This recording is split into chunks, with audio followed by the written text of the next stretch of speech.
আসসালামু আলাইকুম আমার প্রিয় স্টুডেন্ট ভাই বোনেরা, তোমরা ভালো আছো নিশ্চয়ই, আশা করছি। তোমাদের সাথে বাংলা লেকচার 1 শুরু করব আজকে, মানে দ্বিতীয় পত্রের আর কি। হ্যাঁ, বাংলা দ্বিতীয় পত্র লেকচার 1, প্রথম পত্রের না। দ্বিতীয় পত্রের লেকচার 1-এ একটু কি আছে দেখো, বাংলা মাস্টার ক্লাস বাংলা দ্বিতীয় পত্র লেকচার 1। আমরা এখানে পড়বো হচ্ছে শব্দ গঠনের একটা সহজ পাঠ নিয়ে আসছি এখানে, উপসর্গ, আর হচ্ছে পড়বো উচ্চারণ, তারপরে পড়বো হচ্ছে বাংলা অনুজ্ঞা। ওকে, তো এর মধ্যে পরীক্ষায় প্রশ্ন আসলে কেমন আসে এটাও তো বুঝতে হবে। উচ্চারণ থেকে প্রায়শ একটা প্রশ্ন আসে, হয় শুদ্ধ উচ্চারণ থেকে আসে, না হয় উচ্চারণের নিয়ম থেকে আসে। এক এক জায়গায় এক এক রকম হয়।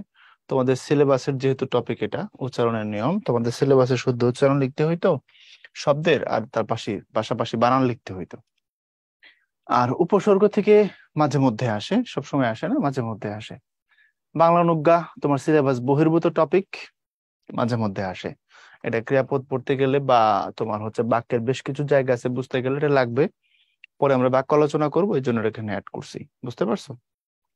তাহলে বলতে পারি আমরা মোটামুটি উচ্চারণ এবং উপসর্গ মিলে তুমি অলমোস্ট একটা কোশ্চেনের নিশ্চয়তা পেতে পারো।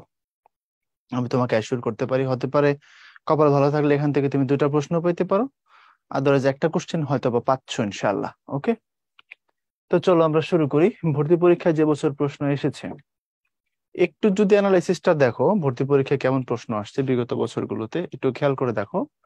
ঢাকা বিশ্ববিদ্যালয়ের বিতে আসছে, আমি একটু পেনটা নিয়ে নিচ্ছি, একটু দেখো। ঢাকা বিশ্ববিদ্যালয়ের বিতে আসছে হচ্ছে তোমার 15-16-তে, 16-17-তে। রাজশাহী ইউনিভার্সিটির এতে আসছে হচ্ছে তোমার 20-21-এ, 21-22-এ, মানে রিসেন্ট। আমি সবসময় তোমাদের কোশ্চেন অ্যানালাইসিসের ক্ষেত্রে এই জায়গাটায় সবসময় রিসেন্ট কোশ্চেনের উপরে জোর দিতে বলি, মনে রেখো। ধরো 2006-এর পর এখান থেকে আর প্রশ্ন আসে নাই, তাহলে সম্ভাবনা কম। আর ধরো 13-14 পর থেকে প্রশ্ন আসতেছে র্যান্ডম, হয়তো একটা বছর গ্যাপ আছে, তারপরের বছর বা 2 বছর গ্যাপ আসছে, তারপরের বছর আসছে। এই টপিক গুলাকে খুব ভালো মতো জোর জোর দিয়ে ধরবা, শুধু বাংলার ক্ষেত্রে না, সব ক্ষেত্রে। যেখান থেকে সাম্প্রতিক প্রশ্নের প্রবণতা থাকবে সেই টপিক গুলোকে একটু গুরুত্ব দিয়ে দেখবা। এরপর রাজশাহী বিশ্ববিদ্যালয়ের বি 19-20, জিএসটি বি 20-21, 21-22। তারপর তোমার আইইউতে, ইসলাম ইউনিভার্সিটিতে তোমার হচ্ছে তোমার 19-20। তারপরে বিআরইউআর, এখানে আসছে তোমার কত, 19-20-এ। তারপরে জেইইউ জাহাঙ্গীরনগরে আসছে 17-18-তে। জাহাঙ্গীরনগরের ডিতে আসছে 21-22-এ। তারপরে খুলনায় আসছে দেখছো 18-19-এ। তারপরে বঙ্গবন্ধু শেখ মুজিবে আসছে 19-20-এ, এবং হচ্ছে তোমার এটাতে আসছে তোমার 19-20-এ। এর মানে কি দাঁড়াইলো বলো? মানে দাঁড়াইলো এখানে সাম্প্রতিক প্রবণতায় বেশি, পুরাতন প্রশ্নের প্রবণতা তুলনামূলক কম। যেহেতু সাম্প্রতিক প্রশ্নের প্রবণতা বেশি, আমরা এটাকে জোর দিয়ে পড়বো, এটাকে হালকাভাবে নেওয়ার কোনো চান্স নাই। তো চলো আমরা উপসর্গ সম্পর্কে একটু জানি। হ্যাঁ, উপসর্গ জিনিসটা কি? তো জিনিস কি বোঝার আগে এই ছকটা দেখো। ক্লাস 7-এর বই থেকে নেয় এই ছকটা, তোমরা 7-এ পড়ছিলা, তখন তো আর ভালো করে পড়ো নাই, তাহলে তো আর আজকে কপালে তো দুঃখ থাকতো না। দেখো, এই হার একটা শব্দ, নিঃসন্দেহে হার শব্দ, কারণ হারের অর্থ আছে। আমরা কতগুলো বর্ণের সমষ্টিকে কখন শব্দ বলি? যখন সে একটা অর্থ দিতে পারে তখন তাকে শব্দ বলি। যদি অর্থ দিতে না পারে তাহলে শব্দ বলি না, বলি না। যেমন দেখো, এই ক, ল, ম, 3টা বর্ণ পাশাপাশি বসছে, অর্থ দিছে, তাই এটা একটা শব্দ। আচ্ছা, এই 3টাকে আমি আবার একটু উলট পালট করি। ক, ম, ল, কমল। কমলও শব্দ, কারণ কমল শব্দের অর্থ পদ্ম ফুল। পদ্ম ফুলের অনেকগুলো সমার্থক শব্দ আছে, তার মধ্যে একটা হচ্ছে কমল, দ্যাটস ইট, এটাও একটা কি বলে, শব্দ হইছে। আর একটু উলট পালট করি। ল, ম, ক, লমক। লমকের কোনো অর্থ হয় কি? লমক না, হয় না, সো এটা শব্দ না। আচ্ছা, আরেকটু করি। ম, ক, ল, মকল না, হয় না। ম, ল, ক, মলক না, হয় না। তাহলে উপরের দুইটা হইছে, কারণ তার একটা অর্থ আছে। বাকিগুলো বললে আমরা তেমন কিছু বুঝি না, আমাদের প্র্যাকটিক্যাল ল্যাঙ্গুয়েজে কোনো কিছু মিন করে না। তো যেহেতু মিন করে না, সেহেতু এগুলো শব্দ না, হিসাব শেষ। এখন আসো, হার কেন শব্দ? কারণ হার কথাটার 3টা আলাদা আলাদা অর্থ আছে। তুমি প্রথমত হার মানে বলতে পারো অলংকার, কোনো অসুবিধা নাই। আমার গলার হার খুলে নে ওগো ললিতে, কৃষ্ণ নামের মালা গেথে দে না আমার গলেতে, জসীমউদ্দিনের লেখা। বৈষ্ণব পদাবলীর গান। রাধা যখন কৃষ্ণের জন্য বিরহে কাতর হয়ে গেছিল, তখন বলছিল যে সখীরা, মানে রাধা বলছে তার বান্ধবীদেরকে, আমার গলার হার তোরা খুলে নিয়ে যা, কৃষ্ণ নামের কোনো মালা যদি থাকে সেটা গেথে আমার গলায় দিয়ে দে। বিরহ সইতে না পারে রাধা এই কথাগুলো বলছে। তো হার মানে আমরা জানি, হার মানে হচ্ছে অলংকার। আবার হার মানে আমরা বলি হচ্ছে শতকরা, শতকরা এত পার্সেন্ট হারে, এত পার্সেন্ট সুদে, এরকম কথাবার্তা আমরা বলি। আবার হার মানে হচ্ছে পরাজয়। তাহলে তুমি গণিত পড়ার সময় হারকে পড়ো শতকরা হিসাবে, খেলার মধ্যে হার জিত হয়, সেক্ষেত্রে এটা হলো পরাজয়। আমার গলার হার খুললা লয়ে এলো সখীরা, এটা হচ্ছে গিয়া অলংকার, ওই অর্থে, ঠিক তো? হারের শব্দটার একটা অর্থ আছে, ডেফিনেটলি একটা শব্দ হিসেবে দাঁড়াইছে। বাট তুমি যখন হারের আগে যুক্ত করবা আ, তখন হবে আহার। আহার শব্দের অর্থ কি ভাইয়া? আহার শব্দের অর্থ হচ্ছে খাওয়া, আমরা যে খাই। তুমি যখন প্রযুক্ত করবা তখন হয়ে যাবে প্রহার। প্রহার মানে কি? প্রহার মানে হচ্ছে কাউকে মাইর দেওয়া। আমি মাইর লিখলাম, তাহলে সহজে বুঝবা, মার বললে বুঝবা না, তাই না? কাউকে আঘাত করা, পিড়ে সোজা করে দেওয়া। তারপরে বি যদি যুক্ত করি, বিহার শব্দের অর্থ হচ্ছে মূলত ঘুরতে যাওয়া। বিহার মানে মূলত ঘুরতে যাওয়া। আবার বৌদ্ধ বিহারও হয়। তারপরে তোমার হচ্ছে, যদি আমরা বলি এর বাইরে যদি বিহারের একটা অর্থ করি, সেটা হচ্ছে ভারতের একটা জায়গা আছে, একটা রাজ্য আছে বিহার, এই নামেও হয়। আর বিহারের তো ঘুরতে যাওয়া, যেমন নৌবিহার, নৌকায় করে ঘুরতে যাওয়া। তারপরে পরিহার, পরিহার মানে হচ্ছে তোমার ত্যাগ করা, কোনো কিছুকে ত্যাগ করা মানে পরিহার। অনাহার মানে আমরা জানি, অনাহার মানে হচ্ছে না খেয়ে থাকা। উপহার মানে তো উপহার, ইংলিশে বলে দেই গিফট। তো ব্যাখ্যাটা হচ্ছে এরকম যে কোনো কিছু পাওয়ার আশা ত্যাগ করে আনন্দিত হয়ে কাউকে কোনো কিছু দেওয়া, এটার নাম হচ্ছে উপহার বা গিফট। ওকে, এখন আসো, তাহলে এই যে হার শব্দের এতগুলো অর্থ হইলো, হারের যে মানে এতগুলো অর্থ যে হার চেঞ্জ করে দিল, মানে নতুন নতুন অর্থে যে হার চলে গেল, কাদের জন্য গেল? এদের জন্য গেল। এরাই হচ্ছে গিয়ে উপসর্গ। অর্থাৎ আমি হার শব্দের অর্থ জানতাম অলংকার, হার বলতে জানতাম শতকরা, হার বলতে জানতাম পরাজয়।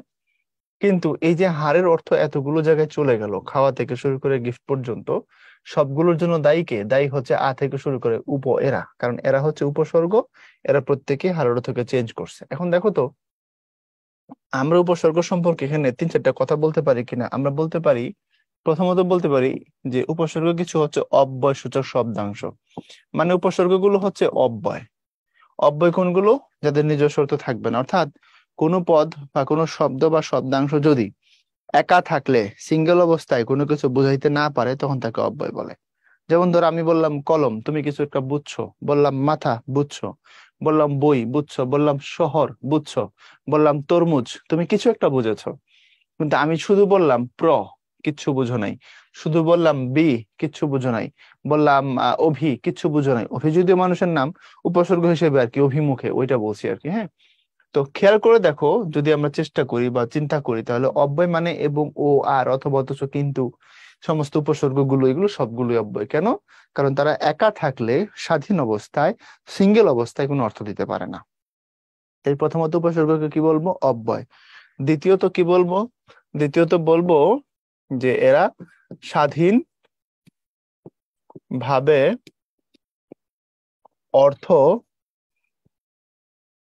প্রকাশ করতে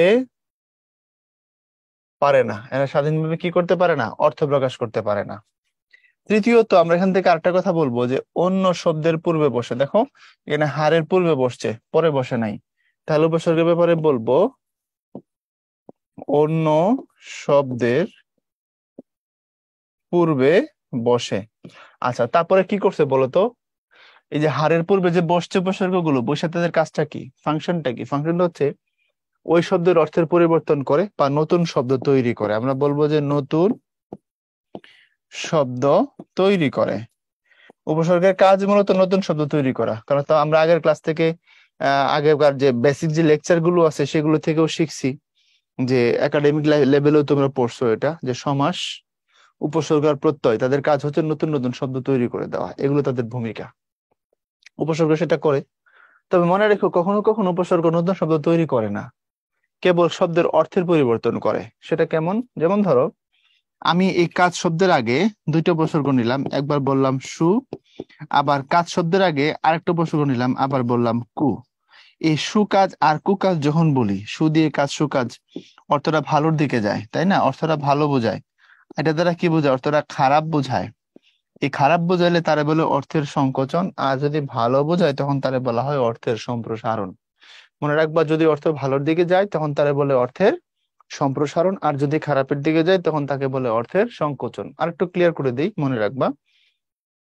দেখো, কেউ খুব ভালো মানুষ, খুব সুন্দর হৃদয়ের অধিকারী মানুষ, আমরা তাকে কি বলি? আমরা তাকে বলি যে উনি হচ্ছে, তার মন হচ্ছে অনেক বড়, লায়ন হার্ট আমরা বলি। তো বড় জিনিসটা সবসময় পজিটিভ, খারাপ জিনিসটা সবসময় নেগেটিভ। তো পোশাকের অর্থ যদি ভালোর দিকে যায় তখন সেটাকে মনে রাখবো অর্থের সম্প্রসারণ, আর যদি খারাপের দিকে যায় তাহলে বুঝবো এটা হচ্ছে অর্থের সংকোচন। এই ছিল কথা। তা এখন এই যে এই নিচের যে দুইটা কাজ এখানে করছে, এই উপসর্গ কি এখানে নতুন শব্দ তৈরি করছে? না, গ্রামার বলছে যে এটা উপসর্গ নতুন শব্দ তৈরি করেনি। তাহলে কি করছে? তাহলে শুধু যেটা করছে, অর্থের পরিবর্তন করছে। অর্থাৎ কাজের অর্থকে একবার ভালো বলছে, কাজের অর্থকে আরেকবার খারাপের দিকে নিয়ে গেছে। এটা হচ্ছে অর্থের পরিবর্তন করা। বাট ওই যে এখানে উপরে যেগুলো করছে, আ প্র বি পরি, এগুলো যুক্ত হয়ে হারের সাথে যে ঘটনা ঘটাইছে, এগুলোর নাম হচ্ছে নতুন শব্দ। তো নতুন শব্দ যখন হবে, নতুন অর্থ অবশ্যই হবে। নতুন শব্দ হয়েছে মানে নতুন অর্থও হয়েছে, ডেফিনেটলি। আর ওইখানে দেখো, নতুন শব্দ হয় নাই, কেবল অর্থের পরিবর্তন করছে। এই ছিল বিষয়। এখন আসো, এরকম উপসর্গ যদি আমরা হিসাব করি, বাংলাতে পাই হচ্ছে 21টা, সংস্কৃতে বা তৎসম পাই 20টা, বিদেশি বেশ কিছু পাই। অসংখ্য বলছে এই কারণে, কারণ বিদেশি গুলো আসলে ফিক্সড না। অসংখ্য মানে যে লাখ লাখ হাজার হাজার এমন না। বাংলা ভাষায় সব মিলে 60টার মতো উপসর্গ আছে, 56-57টা বলা হয় আর কি। অর্থাৎ এটা 21, এখানে 20, কত হয়েছে? 41। তোমার ফার্সি আছে হচ্ছে 10টা, তাহলে কটা হয়? 51টা। আরবি আছে হচ্ছে তোমার 6টা, 11 হচ্ছে কত হয়? 57টা। আর হিন্দি উর্দু থেকে একটাকে আমরা ব্যবহার করি, সেটা হচ্ছে হর, হর রোজ, হর মাহিনা, হর কিসিম। এই হলো গিয়া 57টা বা 58টা, তুমি যাই বলো। ইংরেজি থেকে কিছু টুকটাক করি। তো ইংরেজিতে যেহেতু প্রেফিক্স বলে আলাদা টপিক আছে, সেহেতু এটাকে আমরা এর অন্তর্ভুক্ত না করি। এই জন্য বললাম 60টার মতো উপসর্গ ধরো আমরা ব্যবহার করি সর্বোচ্চ। কিন্তু বিদেশিগুলো যেহেতু একেবারেই ফিক্সড না, কম বেশি হতে পারে ভবিষ্যতে, এই জন্য আমরা এগুলোকে বলেছি অসংখ্য।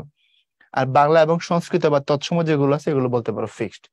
এখানে বাংলা উপসর্গগুলো তোমরা দেখতে পাচ্ছ। এটা মুখস্থ করবার আমি এটা আরেকটু উপায় দিব। আর এটা একটা ভালো উপায়। এখন মুখস্থ কেন করতে হবে? উপসর্গ থেকে দুই ভাবে প্রশ্ন আসে। আগে প্রশ্নের প্যাটার্নটা বুঝো ভাই, এখানে প্রশ্নের প্যাটার্ন বুঝাই দিচ্ছি, তারপরে আবার আমি ব্যাকে যাব। উপসর্গ থেকে প্রশ্নের ধরন, 1 নম্বর হচ্ছে তোমার, যেহেতু এমসিকিউ আসবে, আসতে পারে হচ্ছে নির্ণয়। 2 নম্বর, অর্থ বেস করে। সেটা কেমন? নির্ণয় মানে কেমন? ধরো একটা বাক্য দিয়ে দিবে, দিয়ে তোমাকে জিজ্ঞাসা করতে পারে এখানে উপসর্গ কয়টা আছে। তুমি গুণে বের করতে হবে উপসর্গ কয়টা আছে, এটা একটা কাজ।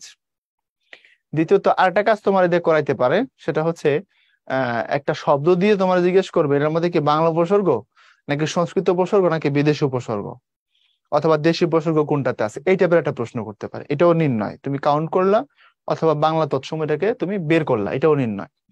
আর অর্থ বেস করে কেমন? অর্থ বেস করে এমন, ধরো একটা শব্দ দিবে, দিয়ে বলবে এখানে উপসর্গ কোন অর্থে বসছে, অথবা অর্থটা দিবে, দিয়ে বলবে এখানে এই অর্থে কোন শব্দে বসছে। বুঝতে পারো নাই না? দেখো, আমি বললাম যে রাম ছাগল। তো রাম ছাগল বললে কি ছোট ছাগল বোঝায় না বড় ছাগল বোঝায়? বড় ছাগল বোঝায়। এখানে জিজ্ঞেস করতে পারে যে রাম ছাগল শব্দে উপসর্গ কোন অর্থে বসছে, তখন তুমি বলবা বৃহৎ অর্থে। অর্থ খুঁজতে বলছে, শব্দ দিয়েই দিছে। আর যদি উল্টা ভাবে করে, অর্থটা দিয়ে দেয়, বলবে বড় বা বৃহৎ অর্থে কোন শব্দে উপসর্গ বসছে, অর্থ হলো, মনে করো উত্তর হলো রাম ছাগল। বুঝছো? অর্থ তোমাকে অর্থ দিয়ে শব্দ খুঁজতে বলবে, অথবা শব্দ দিয়ে অর্থ খুঁজতে বলবে। এরকম দুইটা ডাইমেনশন আছে অর্থ বেস করে। এখন দেখো, প্রশ্নের যে ধরন তোমার আমি দেখাইলাম, এখান থেকে যদি তুমি নিজেকে প্রশ্ন করো, তাহলে বলো তো, উপসর্গগুলো কি তোমার মুখস্থ করা উচিত না? উপসর্গগুলো অবশ্যই তোমার মুখস্থ করা উচিত। কারণ তোমার জিজ্ঞাসা করবে এখানে, বলবে যে এর এখানে বাংলা কোনটা, তাহলে এর ভিতর থেকে হইলে বাংলা, এর ভিতর থেকে না হইলে অন্য কিছু হইতে পারে। আবার ঝামেলা আছে, 4টে উপসর্গ। এ হচ্ছে তোমার আ, তারপরে সু, তারপরে বি, আর হচ্ছে নি। এই 4টা বাংলাতেও পাওয়া যায়, তৎসমতেও পাওয়া যায়। অর্থাৎ এটা দুই ভাষার মধ্যে এক্সিস্ট করে, আ সু বি নি। এখন আশুবিনীকে তুমি কখন বাংলা কাউন্ট করবা, আশুবিনীকে কখন তুমি তৎসম বা সংস্কৃত কাউন্ট করবা, এটা তোমার তো ঝামেলা। তো এটাও আমি সলভ করে দেবো, কোনো অসুবিধা নাই। তো প্রথমত আমাকে মুখস্থ করতে হবে কেমনে করবা। দেখো আমি একটা সিকোয়েন্স মেনটেন করছি। প্রথমত সবগুলো অ দিয়ে শুরু, অ, অঘা, অজ, অনা, আমাদের বর্ণমালার সিকোয়েন্স আছে। তারপরে গুলো দেখো আ দিয়ে করছি, আ, আর, আন, আব।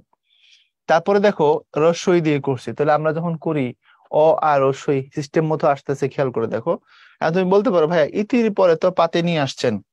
ভাইরে ইতির পরে পাতি বলাটা সহজ, এই জন্য আনছি, ইচ্ছা করে আনি নেই, সহজ বলে আনছি। এরপরে দেখো ইতি পাতি উনা, স্বরবর্ণ হিসাব শেষ। এরপরে ব্যঞ্জন দিয়ে শুরু করছি কদ কু নি, তারপরে বলছি বিভর রাম, তারপরে বলছি শ সা সু হা। এখন যদি তোমার এটা পছন্দ না হয় তুমি এভাবেও মুখস্থ করতে পারো। এখানে উপসর্গগুলো তুমি মনে রাখবা, এগুলো কোনগুলো, এগুলো সবগুলো বাংলা উপসর্গ। এগুলো সবগুলো কি, সবগুলোই হচ্ছে বাংলা উপসর্গ। এখানে একটা একাধিক ব্যবহার আছে, তবে সব মিলে 21টা পাবা। দেখো সুহাস, আদর নিবি, তুই আমাদের অজপাড়া গায়ের আশা ভরসা, তুই আমাদের অজপাড়া গায়ের আশা ভরসা। তারপরে রাম ছাগলদের অনাচার কুকথা আর চোখে তাকানোকে পাত্তা দিবি না, তোর জন্যে গাছের আবডালের 49টি পাতিলেবু কদবেল পাঠালাম, অচেনা জায়গায় মন আনচান করলে খাবি, ইতি অঘারাম। এখন সুহাসের কাছে চিঠি লিখছে কে, অঘারাম। কি বলছে, তার আদর জানাইছে এবং এটাও বলছে তুই আমাদের অজপাড়ার গায়ের ছেলে, কিন্তু তুই আমাদের আশা ভরসা। আশা ভরসা কেন দন্ত সদে লিখছি, আশা বুঝতেই পারতেছো। রাম ছাগলদের অনাচার আছে, কুকথা আছে, আর চোখে তাকানো আছে, এগুলোকে পাত্তা দিস না, তুই তোর কাজ চালায় যা। তোর জন্য গাছের আবডালের 49টা পাতিলেবু পাঠাইছে। আবডাল মানে গাছের মগ ডাল, মাথা আর কি, ছোট ডালগুলোকে বলা হয় আবডাল। 49টা পাতিলেবু মানে ছোট লেবু পাঠাইছে, প্লাস কদবেল পাঠাইছে। এবং বলছে অচেনা জায়গায় তুই যেখানে আসোস, মন যদি আনচান করে তাহলে তুই কি করিস, এগুলো খায় নিস। বুঝাইতে পারলাম কি? সুতরাং বুঝে থাকলে বলো এটা কি সহজ লাগছে না এটা সহজ লাগছে। আমার মনে হয় এটা সহজ লাগছে। তো এটা যদি সহজ লেগে থাকে এটাকে তুমি মুখস্থ করে ফেলাও। তোমার প্রতি এটা হচ্ছে আমার উপদেশ, কারণ এটা তোমার লাগবে। যতক্ষণ পর্যন্ত তুমি উপসর্গ মুখস্থ না করছো ততক্ষণ পর্যন্ত তোমার কনফিডেন্স আসবে না। তো কনফিডেন্স লাগবে। এখন আসো, এটাকে যদি মুখস্থ করো এটা আরো সহজ। ও, অঘা, অজ, অনা, আ, আর, আন, আব, ইতিপাতি উনা, কদ কু নি, বিভর রাম, শ সা সু হা, এটা আরো সহজ। তো ধরলাম আমি তুমি এটা মুখস্থ করে ফেলাইছো। এখন আসো পরের ঝামেলা। পরের ঝামেলা কি, এই আশু বিনি এটাকে দুই ভাবে আমরা কাউন্ট করতে পারি, এটা বাংলাও হয় সংস্কৃতও হয়। ঝামেলা আছে না? আচ্ছা ফার্সি উপসর্গে আসবো, তার আগে এই আশু বিনির ঝামেলাটা একটু মিটায় নি। বাংলা এবং সংস্কৃত উভয় ভাষায় পাওয়া যায় কয়টা উপসর্গ, পাওয়া যায় 4টা উপসর্গ। কি কি, আশু বিনি, এই 4টা। বুঝছো? এখন আশু বিনি দিয়ে যতগুলো বাংলা শব্দ আছে 9 এর আগের বইতে, যেখান থেকে পরীক্ষায় প্রশ্ন আসে বা আসতো, হুম, সেই বাংলা শব্দগুলোকে আমরা শিখে ফেলাবো। বুঝতে পারো নাই? সহজ করে দিই। দেখো এই হচ্ছে গিয়ে সু, প্লাস এখানে বললাম হচ্ছে নাম, তাহলে হলো কি, হলো হচ্ছে সুনাম। আবার এখানে হলো সু প্লাস হলো তোমার কণ্ঠ। এখন কি হইলো, এখন হইলো সুকণ্ঠ। তো এখন তুমি শব্দগুলোর দিকে তাকাও, তো তাকালে একটা জিনিস ক্লিয়ার হয়। কি ক্লিয়ার হয়, যে দুইবার যে উপসর্গকে আমি এখানে প্লেস করছি, দুইবার দুই জাতীয় শব্দের সাথে প্লেস করছি, এখানে নাম, এখানে কণ্ঠ। তো নাম কথাটা হচ্ছে বাংলা, আর কণ্ঠ কথাটা হচ্ছে তৎসম বা সংস্কৃত। এখন যেহেতু কণ্ঠ কথাটা সংস্কৃত, তো সুকণ্ঠের সুটাকে আমরা তৎসম বা সংস্কৃত ধরবো। ওখানে নাম কথাটা যেহেতু বাংলা, তার সাথে যে সুটা আছে সেটাকে আমরা বাংলা ধরবো। অর্থাৎ যেহেতু আশু বিনি উভয় ভাষায়, অর্থাৎ বাংলা 21টার মধ্যেও আছে, সংস্কৃত 20টার মধ্যেও আছে, সেক্ষেত্রে ওরা যখন যার সাথে বসবে তখন তার সিস্টেমে কাউন্ট হবে। এটাই বোঝাতে চাচ্ছি। মানে দাঁড়ালো আশু বিনি যদি বাংলা শব্দের সাথে বসে তখন সেটা বাংলা উপসর্গ, যদি সেটা সংস্কৃত শব্দের সাথে বসে তখন সেটা সংস্কৃত উপসর্গ, এই আর কিছু না। তো এখন আমরা বাংলা উপসর্গ কি বলে, আশবিনী যেখানে বাংলা শব্দের সাথে বসছে সেগুলোকে দেখে ফেলবো। দেখে ফেললে ঝামেলাটা সহজ হয়ে যাবে। এবার বুঝছো?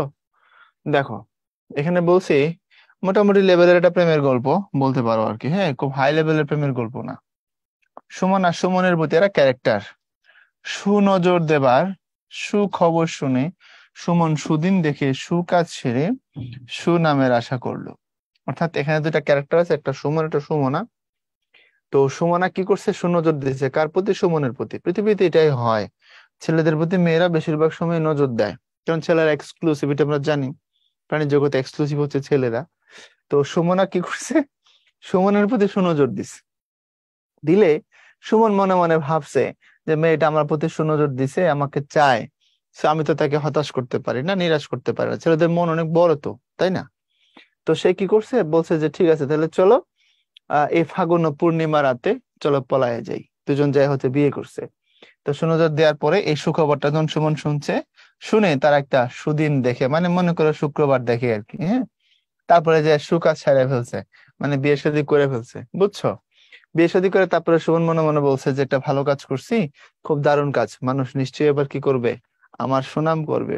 আর আমি তার হলে তো ভেগে যাইনি, পালাই নেই, আমি যে ভালো কাজ করছি, বিয়ে করে ফেলছি। ক্লিয়ার, বুঝছো? ওকে, পরেরটা দেখো। নি দিয়ে যদি করি, নীলাজ লোকটি নিরেট পেটে, যেখানে আন্ডারলাইন করতেছি, নিখুঁত ভাবে খেয়ে নিভাজ পেটে নিখোঁজ হলো। নি দিয়ে বললাম নীলাজ লোকটি, নীলাজ মানে হচ্ছে নির্লজ্জ, যার লজ্জা টজ্জা নাই আর কি, এমন মানুষ নীলাজ। সে নিরেট প্লেটে খাইছে, নিরেট প্লেট মানে একদম ভর্তি প্লেট, প্লেটে খাবার দাবার দিয়ে মনে করো ঠাসা অবস্থা, মানে কাচ্চির বড় প্লেট আর মনে করো। তো খাইছে কিভাবে, নিখুঁত ভাবে, মানে কিছু রাখে নাই, একেবারে চেটেপুটে খেয়ে নিস। নির্লজ্জ তো নাকি? না, দিলে সব খাইতে হয়, ঠিক না? না খাই কি নষ্ট করা যায়? যদি এমন খাবার হয় যে আমি না খাই একটু রাখলে নষ্ট হবে না, আরেকজন সেটা খাইতে পারবে, সেক্ষেত্রে রাখা যেতে পারে। ধরো 5টা ফল দিলে আমি 2টা খাইলাম, তাই না? আর যদি ভাত টাত হয় বা ধরো এরকম কিছু যেটা আমি এত করলে আরেকজন খাবে না, তো সেটা আমি রাখবো কেন, দিব খায়া, ঠিক কি না? তো সেটাই করছে। নিরাজ লোকটি নিরেট প্লেটে নিখুঁত ভাবে খেয়ে, নিখুঁত ভাবে মানে একদম পরিষ্কার ভাবে খাইছে, খায়া নিভাজ পেটে নিখোঁজ হয়েছে। নিভাজ পেট মানে পেট টান টান, মনে করি এরকম টান টান হয়ে গেছে পেটটা, বুঝছো? নিভাজ পেটে সে নিখোঁজ হয়েছে, মানে ওখান থেকে সে চলে গেছে, ওখানে আসে নাই। এরপরে দেখো, আ এবং বি দুটোকে একসাথে দিয়ে দিছি জোড়া দিয়ে। নিভুই না, কথাটা হচ্ছে বিভুই, কথাটা বিভুই, ভাই ঠিক করে দিলাম। বিভুই, ভর উপরে চন্দ্রবিন্দু আছে, বিভুই লোকটি। এই বিভুই শব্দের অর্থ কি? মানে কিছু কঠিন শব্দ আছে। বিভুই মানে হচ্ছে নাম পরিচয় জানা নেই যার, এমন মানুষকে বলা হয় বিভুই। বিভুই লোকটি আকাড়া ও আধোয়া চাল দিয়ে, আকাড়া মানে অপরিষ্কার, আর ধোয়া মানে যেটা ধোয়া হয় নাই। এখন আকাড়া তোমার আমি কেমনে বুঝাবো? অনেকটা গ্রামে মায়েরা দেখবা পুরাতন চাল কুলার উপর নিয়ে এরকম এরকম করে পরিষ্কার করে, দেখছো কিনা? শহরেও হয়, পুরাতন চালগুলোকে মায়েরা দেখবা কিচেনে পরিষ্কার করে। তো চাল পুরান হয়ে গেলে সেটাকে পরিষ্কার করার যে প্রসেস, এটাকে বলে চাল কাড়া। আর আকাড়া মানে অপরিষ্কার। তো আকাড়া ও আধোয়া চাল দিয়ে আলুনি খিচুড়ি রান্নার জন্য, আলুনি মানে লবণ ছাড়া, এটা 100 বিসিএস এর পরীক্ষায় আসছে। আলুনি খিচুড়ি রান্নার জন্য মানে লবণ ছাড়া, লবণের অভাব রান্নার জন্য আকাঠা জ্বালানি নি, আকাঠা মানে ভালো কাঠ না ওই জ্বালানিটা, হ্যাঁ, বিফল চেষ্টা করছে, মানে রান্না করতে পারে নাই, মন খারাপ করে বিপথে হাঁটা দিছে, ওখান থেকে চলে গেছে। এই ছিল কাহিনীটা। তাহলে আমরা দুটাকে একসাথে যোগ করে দিছি। একটা বিভয়ী লোক, যার নাম পরিচয় জানি না, সে আকার এবং আধোয়া চাল দিয়ে আলোনে খিচুড়ি রান্নার জন্য চেষ্টা করছে, এবং সেখানে সে জ্বালানি হিসেবে নিয়েছিল কি, নিয়েছিল আকাঠা, এবং তোমার হচ্ছে আধোয়া চাল নিয়েছিল খিচুড়ি রান্না করতে, পারে নাই, বিফল চেষ্টা করছে, বিপথে হাঁটা দিছে, দিয়ে চলে গেছে। এই ছিল কথা। এখানে বাংলাগুলো ছিল। এখন দেখো এখানে ফার্সি গুলো আছে, ফার্সি গুলো মুখস্থ করবার, আরবি গুলো মুখস্থ করবার আলাদা আলাদা ট্রিক দিছি আমি, বাংলার মতোই। দেখো, বর কম দরকার না বলছি, নিমফি বেবদ ফার্সি। তুমি কল্পনা করো এরকম যে অনেকগুলো মেয়ের একসাথে বিয়ে হবে, তো 10টা মেয়ে হলে 10টা বর দরকার, 30টা মেয়ের একসাথে গণ বিয়ে হলে 30টা বর দরকার, ওরকম আর কি, বর বেশি দরকার। ওটারই বলছে বর কম দরকার না বলছি, নিমফি বেবদ ফার্সি। কথাটা অনেকটা এরকম যে অনেকগুলো মেয়ের গণবিবাহ, তার জন্য অনেকগুলো বর। অথবা এটা আরেকটা ট্রিক আছে, আরেকটা ট্রিক হচ্ছে এমন, তোমার দেখাই। এই যে ফার্সি গুলো দেখছো, ফার্সি 10টাকে মুখস্থ রাখতে পারে এরকম, ফার্সি দেশের বর বলেছে ফি বছরও বদনিমের দরকার কমবে না। এটা আরো সুন্দর না? ফার্সি দেশের বর বলেছে ফি বছরও বদনিমের দরকার কমবে না। তাহলে এখানে হলো তোমার একটা, ফি দুইটা, ব তিনটা, বদ চারটা, নিম, এটা পুরা নিম নিম নিম পাঁচটা, দরকার এখানে দুটো, দর একটা, কার একটা, তাহলে 6 7। তারপরে কম, এটা হলো 8। তারপরে বে একটা 9। তারপর না একটা, এই হলো গিয়া 10। তাহলে সব মিলে এখানে আমরা উপসর্গ কটা পেলাম? আমরা পেলাম হচ্ছে 10টা। এই যে দেখো, কম, ব, বর, বে, বদ, দেন হচ্ছে তোমার ফি, নিম, দর, কার। আমি সব ব্যাখ্যা করে দেবো। তাহলে ফার্সি উপসর্গ তুমি মুখস্থ করবার একটা এক্সট্রা ট্রিক নিলা, যে ফার্সি দেশের বর বলেছে ফি বছরও বদনিমের দরকার কমবে না, এটা একটা হলো। আরটা তুমি এখান থেকে নিতে পারো, তুমি বলতে পারো যে বর কম দরকার না বলছি নিম্বি বেবদ ফার্সি, এটা বলতে পারো। যেভাবে খুশি দুইটাকে যে কোনো একটা মুখস্থ করো। আরটা দেখো, হিন্দি এবং উর্দু দুটার মধ্যেই হর্ম আছে। হর শব্দের অর্থ প্রতি। আমরা বলি হর মাহিনা, হর কিসিম, হর রোজ, এরকম বলি। হর রোজ মানে প্রতিদিন, হর কিসিম মানে বিভিন্ন প্রকারের। বুঝতে পারছো? তোমরা এটা হিন্দি সিনেমা দেখার কারণে আমার থেকে এটার প্রতি তোমাদের ভালো ধারণা। এবং তোমরা একে হর বলো না, তোমরা হার বলো। হার রোজ, হার মাহিনা এমনটা বলে, কারণ হিন্দিতে অধ্বনি তেমন ব্যবহার নাই, সব জায়গায় তারা দিয়ে বলে। যা হোক, এখন আরবি আছে হচ্ছে তোমার, আরবি হচ্ছে তোমার 6টা। তুমি 9 10 বই থেকে পড়ছো আম, খাস, লাগর, এই 4টা। আজকে আর 2টা এক্সট্রা অ্যাড করে নিবা, আম, খাস, লাগর, বাজে, খয়ের। আমটা আসছে আওয়াম থেকে। আওয়াম মানে সাধারণ। হ্যাঁ, ওই যে আওয়ামী লীগ, সাধারণ মানুষের দল, আরবিতে আওয়াম মানে সাধারণ। এই আওয়াম কথার সংক্ষিপ্ত হয়ে অ্যাপোস্ট্রফি দিয়ে হয়েছে আম। ওটা অ্যাপোস্ট্রফি তুলে গিয়ে ডিরেক্ট হয়ে গেছে আম। এই আম মানে ম্যাঙ্গো মনে করলে হবে না। বুঝছো? তুমি বলার সময় আম বলবা, কিন্তু কখন সাধারণ বলবা আর কখন খাওয়ার জিনিস বলবা, পার্থক্য থাকে না? যেমন ধরো ইংলিশে আমরা যখন বলি সিস্টার ইন ল, তো সিস্টার ইন লর তো 7 8টা অর্থ হয়। যেমন ভাবিও সিস্টার ইন ল, শ্যালিকাও সিস্টার ইন ল, তারপরে জেঠুসও সিস্টার ইন ল, তোমার আম্মু আর তোমার চাচি সিস্টার ইন ল, তোমার আম্মু আর তোমার ফুপি সিস্টার ইন ল। খেয়াল করে দেখো, তোমার ফুপি আর তোমার আন্টি, তারাও কি সিস্টার ইন ল। তো এখন কথা হচ্ছে, আমি যখন সিস্টার ইন ল বলবো, কোন জায়গায় ভাবি বলবো আর কোন জায়গায় শ্যালিকা বলবো, ওই বাক্য দেখলে বোঝা যাবে। বুঝা ভাবি বা শ্যালিকা বাংলায় বলতে হবে, এই হচ্ছে বিষয়টা। সো আম যখন বলবো, বাজারে গিয়ে আম কিনেছি, এটা খাওয়ার আম। আর আম জনতা এই দাবি মানে নাই, এর মানে কি সাধারণ মানুষ এই দাবি মানে নাই। বুঝাতে পারছি কিনা? সো তোমাকে ওই সেক্টর বুঝাই দিবে, তুমি এটাকে কোন অর্থে পিক করবা। বুঝছি? আচ্ছা, এখন আসো, এই খাস মানে বিশেষ, লা মানে নাই, গড় মানে অভাব, বাজে মানে বাজে, ক্ষয় মানে ক্ষয়ের। আমরা সেগুলো নিয়ে ডিটেল আলোচনা করবো ইনশাআল্লাহ। তো এখন আশা করি তোমারে এই আশু বিনের ঝামেলা মিটাই দিতে পারছি। এই আশু বিনি দিয়ে যে গল্পগুলো আমরা তোমার সাজাই দিছি, এগুলো কি শব্দ? আশু বিনির বাংলা শব্দ। এর বাইরে এগুলো সাধারণত সংস্কৃত হয়। তো এখন আশু বিনির ঝামেলাও মিটাইলাম, বাংলা শব্দগুলো কি বলে, বাংলা বৈশিষ্ট্যগুলো মুখস্থ রাখার সিস্টেম তোমার বললাম। এখন আসো তৎসম বা সংস্কৃত। আমি পার্সোনালি এই যে 56 57 উপসর্গ তোমার দেখাইলাম, 41 আর 10 51, 51 আর 6 কত, তোমার হচ্ছে 57, 57 আর 1 58 হর যদি ধরো। এই 58 উপসর্গের মধ্যে অনেস্টলি স্পিকিং আমি নিজেও সংস্কৃত গুলো মুখস্থ করিনি। কেন করিনি? কারণ বাংলার বিদেশি জানলেই হয়, সংস্কৃত না করলেও সমস্যা নেই। যেটা বাংলাও না বিদেশিও না সেটা সংস্কৃত। হ্যাঁ, 4টা 2 জায়গাতেও আছে, সংস্কৃতেও আছে বাংলাতেও আছে, সেটার ঝামেলাও তো আমি তোমার মিটাই দিছি, অসুবিধা কি? প্রবলেম হিসাবে সংস্কৃতকে রেখে দিলাম, এটার নাম বর্জন নীতি। যেটা বাংলাও না, আরবিও না, ফার্সিও না, ডেফিনেটলি সেটা সংস্কৃত। এ হলো সিস্টেম। আমি নিজে মুখস্থ করে না, দরকার নেই, আমি দেখলেই চিনি এটা বাংলা এবং বিদেশের মধ্যে পড়ে না। তো সংস্কৃত গুলো দেখো, এগুলো একটু কঠিন, তো এই জন্য আমি মুখস্থ করিনি, কাউকে করতে বলিও না। এই পরা, অপসম্মানী, অব, অনু, নির্দূর, বিশু, উত, অধি, পরিপ্রতি, অতি, অপি, অভি, উপ, আ। এই যে এখানে গুনলে আমরা কটা পাই? 20টা পাই।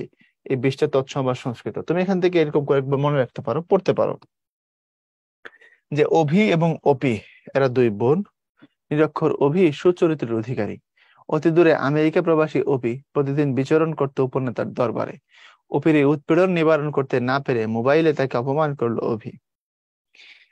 পরাজয়ের সমপরিমাণ অবমাননা সহ্য করতে না পেরে দেশে আগমন করলো অপি, এই অনুতাপে খুশি হলো সবাই। তো এই হলো গিয়ে আমরা কটা? 20টার হিসাব কিতাব। তো এর মধ্যে দেখো নিচে আলোচনা করে দিছি, দিয়ে ব্যাখ্যা দিয়ে বলছি যে বাংলা উপসর্গের মধ্যে সু, বি, নি, বা আশু, বি, নি 4টে উপসর্গ তৎসম শব্দ পাওয়া যায়। কারণ কখন বাংলা কখন তৎসম, এগুলো যদি বাংলা শব্দের সাথে বসে তখন বাংলা, যদি তৎসমের সাথে বসে তখন তৎসম। এগুলো নিজস্বতা নাই, যখন যার সাথে বসবে তার উপর ডিপেন্ড করে তার পরিচয় তৈরি হবে। এখন আসো বিদেশি উপসর্গ নিয়ে একটু ডিটেল আলোচনা করি। ফার্সি কি বলছিলাম এই যে ফার্সি দেশের বর মানে ফার্সি দেশের জামাই, সে বলছে ফি বছর মানে প্রতি বছর, বদনিমের খারাপ নিমের দরকার কমবে না মানে অনেক বেশি দরকার হবে। এখন এগুলো দিয়ে কিভাবে শব্দ তৈরি করি? কার কথাটা কাজ অর্থে হয়। এই যে দেখো কারখানা, যেখানে কাজ করা হয়। কারসাজি, কারসাজি কথাটা নেগেটিভ, সেটা ঠিক আছে। কারসাজি মানে ওটা ভেলকিবাজি করা আর কি। ধরো তোমার চোখ ফাঁকি দিয়া আমি বিশাল কিছুটা করে ফেলাইছি, এটার নাম কারসাজি।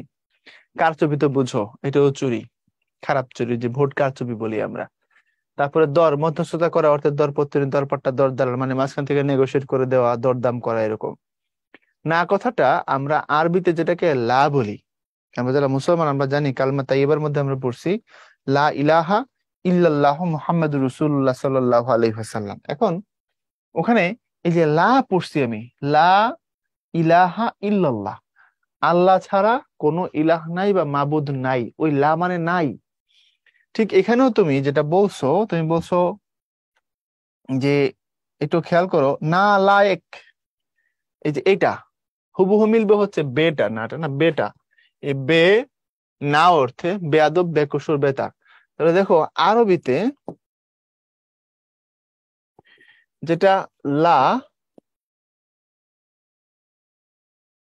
ফার্সিতে সেটা হচ্ছে গিয়ে বে। এই আরবিতে লা মানেও নাই, ফার্সিতে বে মানেও হলো নাই, দুটোর অর্থই হলো গিয়ে সমান। এটা মাথায় রেখো, যদি পরীক্ষায় প্রশ্ন করে বসে নিম্নের কোন দুটি উপসর্গ আরবি ফার্সি হলো সমার্থক, তখন উত্তর কি নিবা? লা এবং বে। আচ্ছা, তারপর দেখো না, না মানে নামঞ্জুর, নাখুশ, নালায়েক।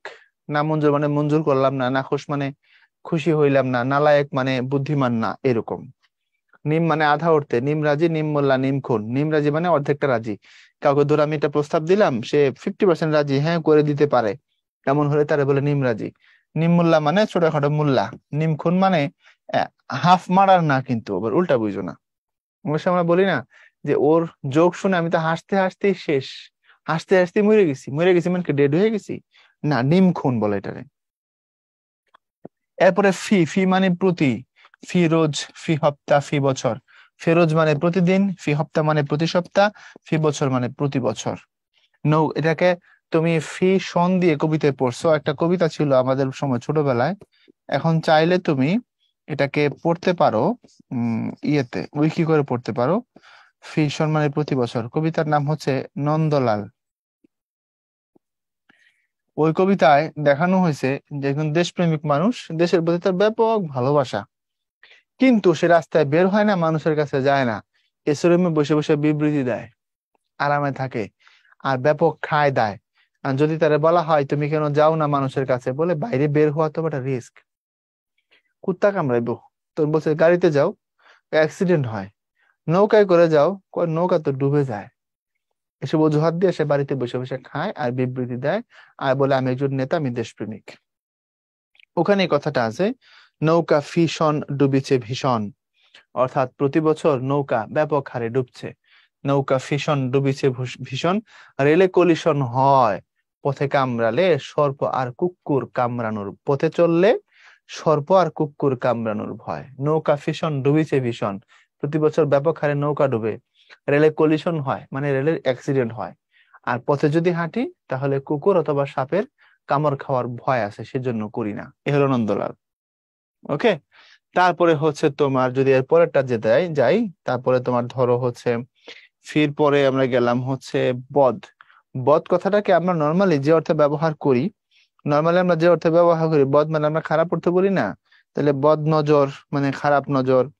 হ্যাঁ, তারপরে তোমার আমরা বলি বদ দোয়া, খারাপ দোয়া। বদমাইশ, চরিত্র খারাপ এই অর্থে। বদ মানে আমরা খারাপ, আমরা জানি। এরপরে বে মানে না, বেয়াদব মানে যার আদব কায়দা নাই, বেকসুর মানে অপরাধ নাই, কসুর নাই। বেতার মানে তার নাই, অর্থাৎ রেডিও। এরপরে বর, বর মানে বাইরে অর্থে, মধ্য অর্থে, বরখাস্ত বাইরে, বরদাস্ত মেনে নেওয়া, বর খেলাপ, খেলাপের অভাব ওই অর্থে। এরপরে ব মানে সহিত বা সাথে, বমাল মানে মালামাল সহ, বনাম মানে একটা আরেকটা, আজকে বাংলাদেশ বনাম ইংল্যান্ডের খেলা ওই রকম বনাম, বকলম মানে কলম সহ, বাট এখানে অর্থগত ভিন্নতা আছে। বকলম মানে যে লিখতে পড়তে জানে না। বমাল মানে ধরো চোর চুরি করছে, এরপরে মালামাল সহ চোরকে ধরে ফেলছে, আমরা বলি চোরটা বমাল ধরা পড়েছে, মানে মালামাল সহ ধরা পড়েছে। তো বমাল বললে আর সহ বা শুদ্ধ বলার দরকার হয় না। কেউ যদি বলে বমাল শুদ্ধ চোর ধরা পড়ছে, ভুল। বমাল পরে শুদ্ধ আর বলার দরকার নাই। মানে বমাল শুদ্ধ মানে আমরা বলি যে মাল শুদ্ধ ধরা পড়ছে, এটা ঠিক আছে।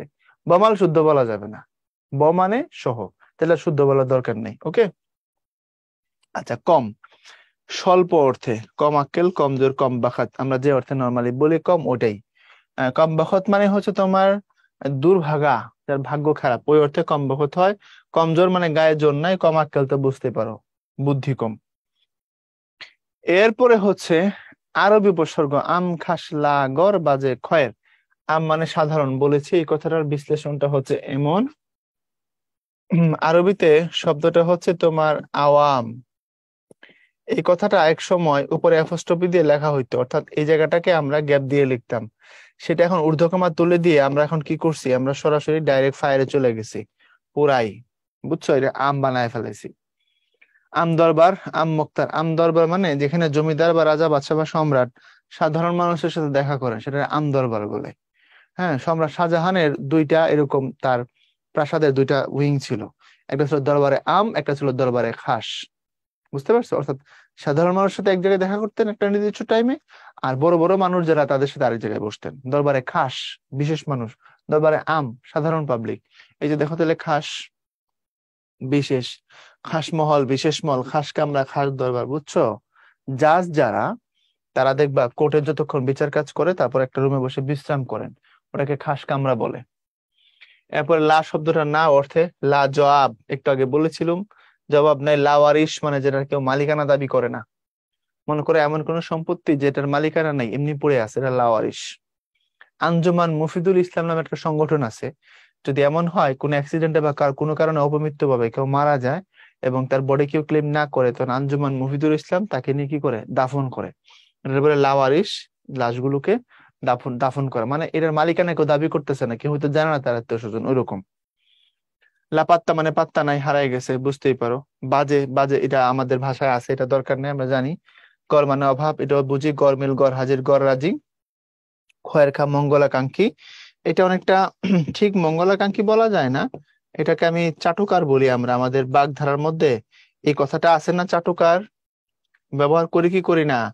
খয়ের খা মানে চাটুকার, খুব পাম টাম দেয়, জি হুজুর জি হুজুর টাইপের এক ধরনের মানুষ আছে, এদেরকে কি বলা হয়, এদেরকে বলা হয় খয়ের খা।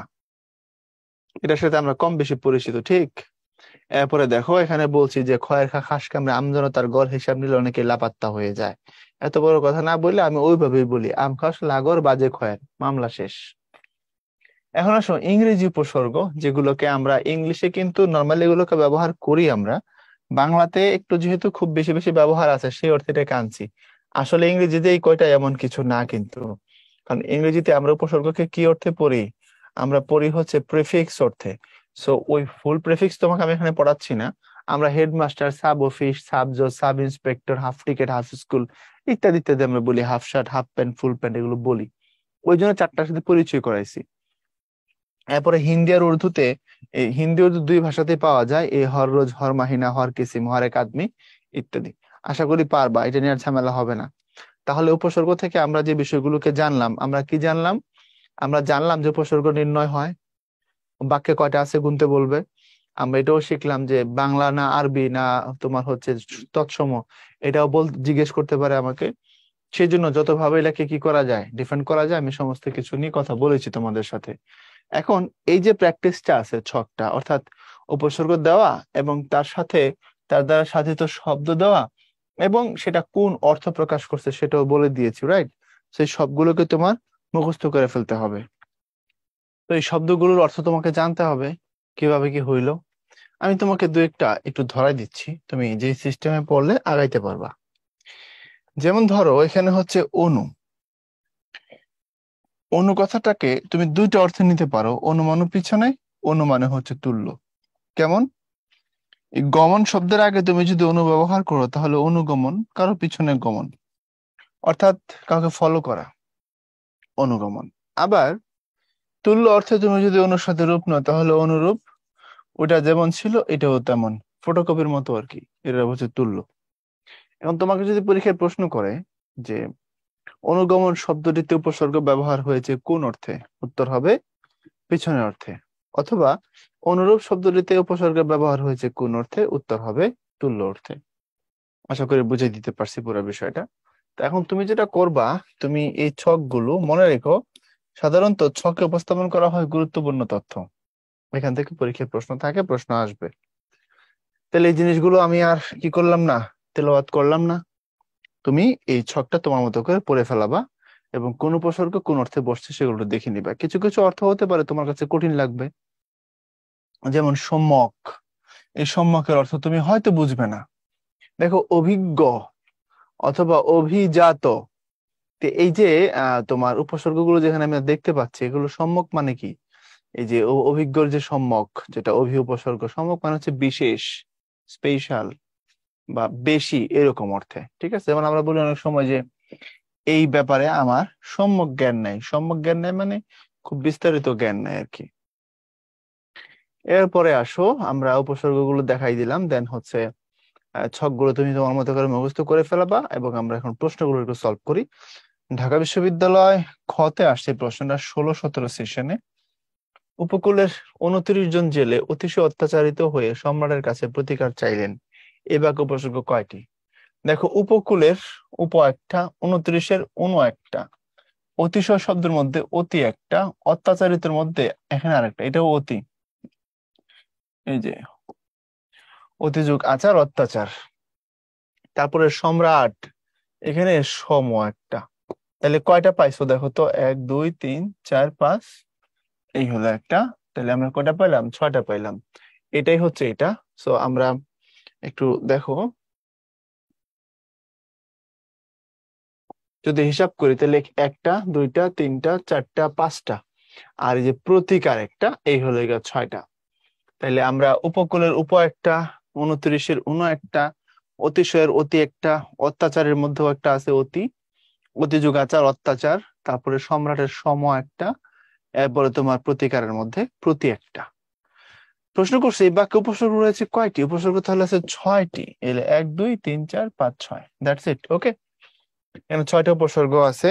তারপরে প্রতিকৃতি শব্দটির উপসর্গ কোন অর্থে ব্যবহার করেছে? সাদৃশ্য, বিপরীত, ভিন্ন, সম্মুখ। আমরা বলি যে আমার প্রতিকৃতি বানানো হয়েছে বা অমুকের প্রতিকৃতি বানাইছে। ধরো আমি চাই না আমার প্রতিকৃতি কেউ বানাক।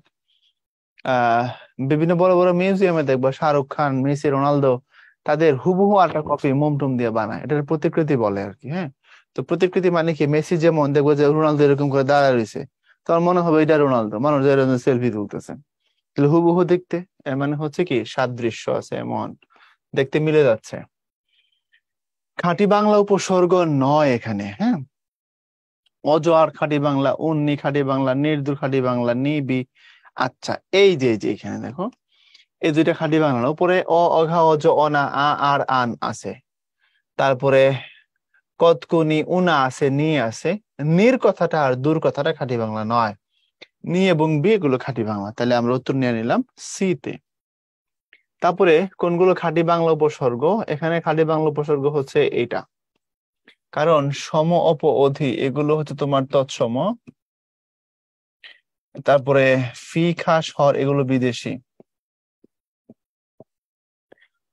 আম, খাস, লাগর, খাসটা আরবি, ফিটা ফার্সি, হরটা উর্দু, এগুলো বিদেশি। এগুলো খাঁটি বাংলা। হেড, ফুল সাপ এগুলো হচ্ছে ইংরেজি। প্রশ্ন যে খুব কঠিন তা তো মনে হচ্ছে না আমার কাছে, তোমরা এগুলো পারবা। আমার লেকচারটা শুরু থেকে শেষ পর্যন্ত 2বার যদি দেখো, আমার ধারণা উপসর্গ রিলেটেড প্রশ্নগুলো তুমি পারবা। এটা খালি বাংলা উপসর্গের কথা বলতে, উপসর্গ মুখস্থ করতে হবে। রাজশাহী বিশ্ববিদ্যালয় 21-22-এ আসছে, এটা আসছে হচ্ছে তোমার রাজশাহী বিশ্ববিদ্যালয়, এটা তো 21-22-এ আসছে, সুতরাং একদম রিসেন্ট। কোনটি উপসর্গ নয়? এখানে ওপোটা উপসর্গ নয়, আর বাকি অনু, অভি, অতি সবই উপসর্গ। যেটা ওপো এটা উপসর্গ নয়, এটা মানুষের নাম অর্থে ব্যবহার হয়। যদিও ইতি একটা উপসর্গ, এটাও মানুষের নাম অর্থে ব্যবহার হয় আছে।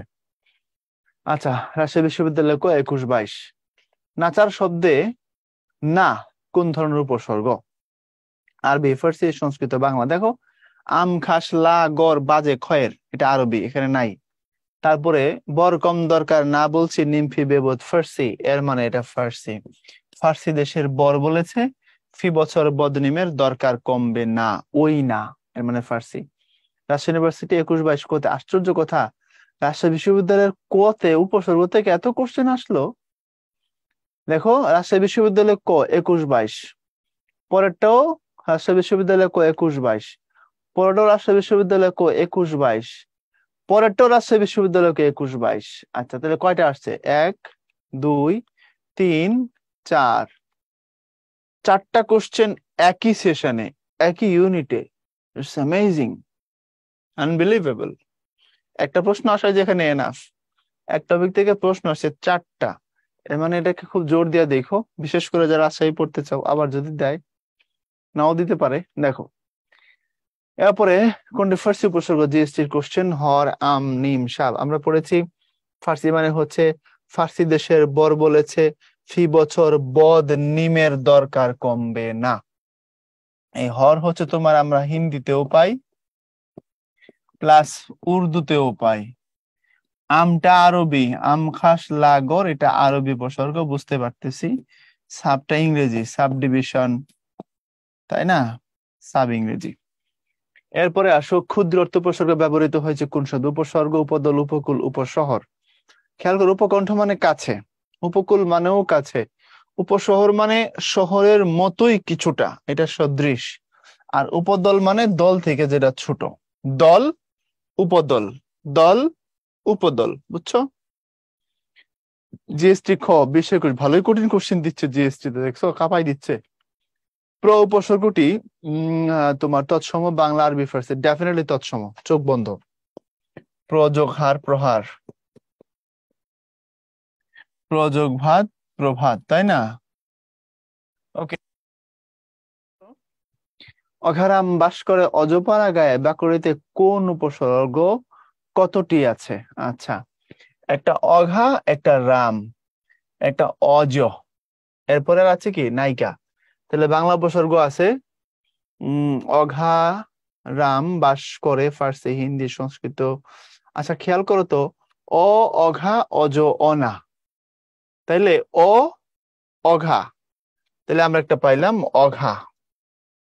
তারপরে অজ, অনা, তারপরে অ, অঘা, অজ, অনা, আ, আর, আন, আব, ইতিপাতি, উনা, কতকুনি, বিভর, রাম, শশা, সুহা, তাহলে রাম।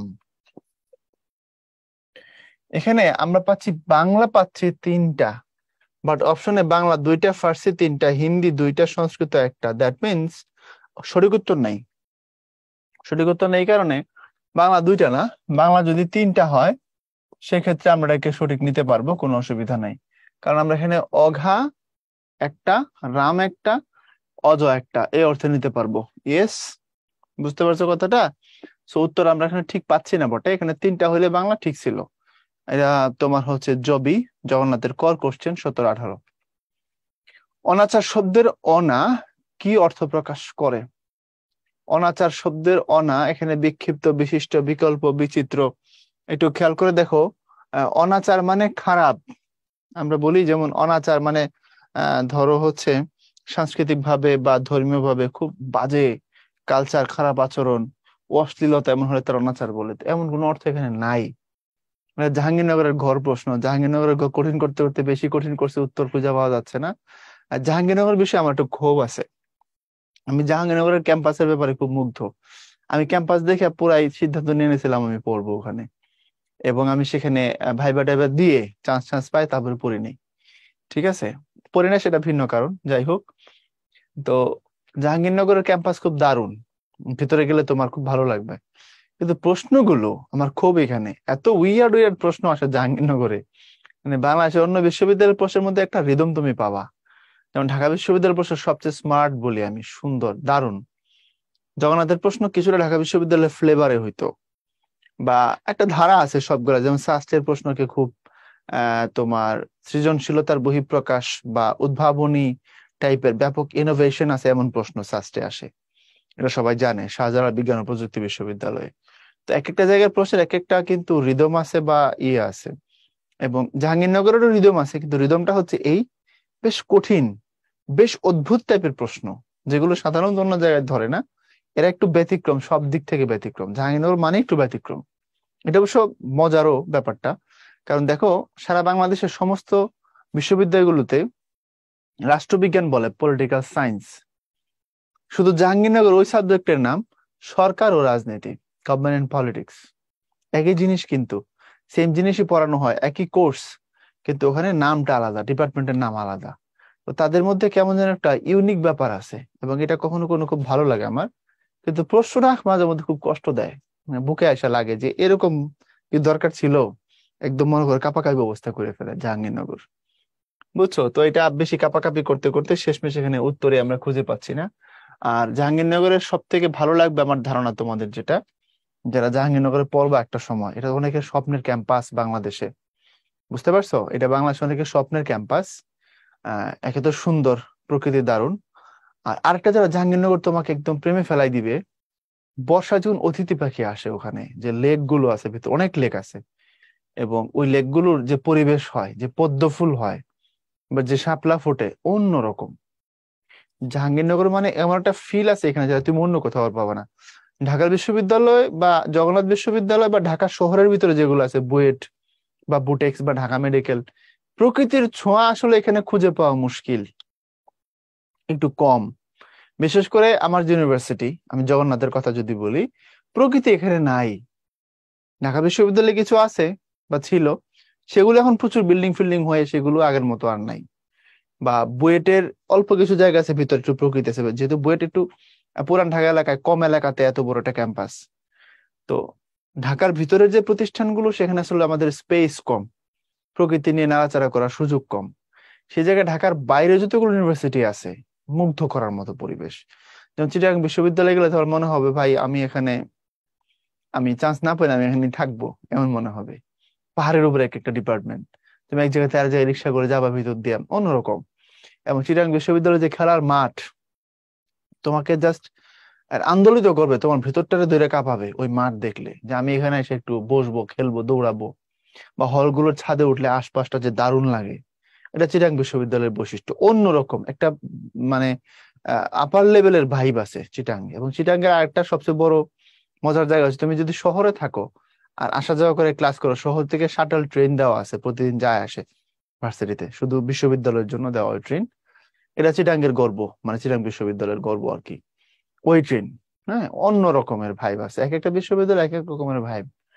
আর যারা হচ্ছে শেকৃবিতে পড়ে বা বাকৃবিতে পড়ে, তো এগুলো তো কৃষি বিশ্ববিদ্যালয়, এগুলোর ভিতরে আবার আরেক ধরনের ভাই, জমি জমা, ফসল টসল, মানে অন্যরকম লাগবে। বিশেষ করে বাংলাদেশ কৃষি বিশ্ববিদ্যালয় ময়মনসিংহ, ওটার ভিতরে এমন কিছু লোকেশন আছে, সিনেমা শুট করা হয় ওই জায়গায়, এমন দারুণ। আর রাজশাহী বিশ্ববিদ্যালয়ের কথা তো নাই বললাম। তো তোমরা চেষ্টা করবা জান প্রাণ দিয়া, যে আমি যেন ওটা পাবলিকে পড়তে পারি, মানে রেনি কস্ট আমার পড়ার জন্য পাবলিক, আমার সর্বোচ্চ জায়গায় আমার টার্গেট থাকবে। তারপরে আমার টার্গেট থাকবে যে মিনিমাম আমি পাবলিকের বাইরে পড়বো না। পাবলিকে পড়ার অনেক রকমের মজা আছে, অ্যাডভান্টেজ আছে। আর এগুলো আস্তে আস্তে বলবো না, মাস্টার ক্লাসে তো এত সময় নিয়ে বলার আসলে সুযোগ নাই। দেখি ম্যারাথনে যখন আসবো টুকটাক, ওখানেও তো অনেক চাপ থাকবে, একটু একটু করে বলবো নি তোমাদের, ঠিক আছে? তো স্বপ্ন দেখো যে পাবলিকে পড়বা। এরপরে আসো, কোন শব্দে আর বক্র অর্থে ব্যবহৃত হয়েছে? আর মোড়া, আর কাঠি, আর খেপা, আর চোখে। আর চোখ যেটা, আমরা বেশি আর চোখে তাকাইছে দেখবা বিয়ে বাড়িতে গেলে, মানে জাহাঙ্গীরনগরের কথা বলে আমি ইমোশনাল হয়ে যাচ্ছি, আমার অনেক স্মৃতি মনে পড়ে গেছে জাহাঙ্গীরনগর নিয়ে, অন্যরকম। যাই হোক, বিয়ে বাড়িতে গেলে দেখবা ওই টেবিলে একটা সুন্দরী বেআইন বসছে, এই টেবিলে একটা দুষ্ট বসছে, এরকম করে তাকাচ্ছে, হ্যাঁ এরকম করে তাকাচ্ছে, দিস ইজ আর চোখ। ওকে, বক্র চোখ, বাঁকা চোখে দেখা। এই জাহাঙ্গীরনগরের ঘোরে আসলে এই প্রশ্ন জাহাঙ্গীরনগরে আসছে, রোমান্টিক ইউনিভার্সিটি, পরিবেশই তোমাকে রোমান্সে ডুবাই দিবে। ওকে, তারপরে আসো 21-22 কোশ্চেন। কোনটি বাংলা উপসর্গ নয়?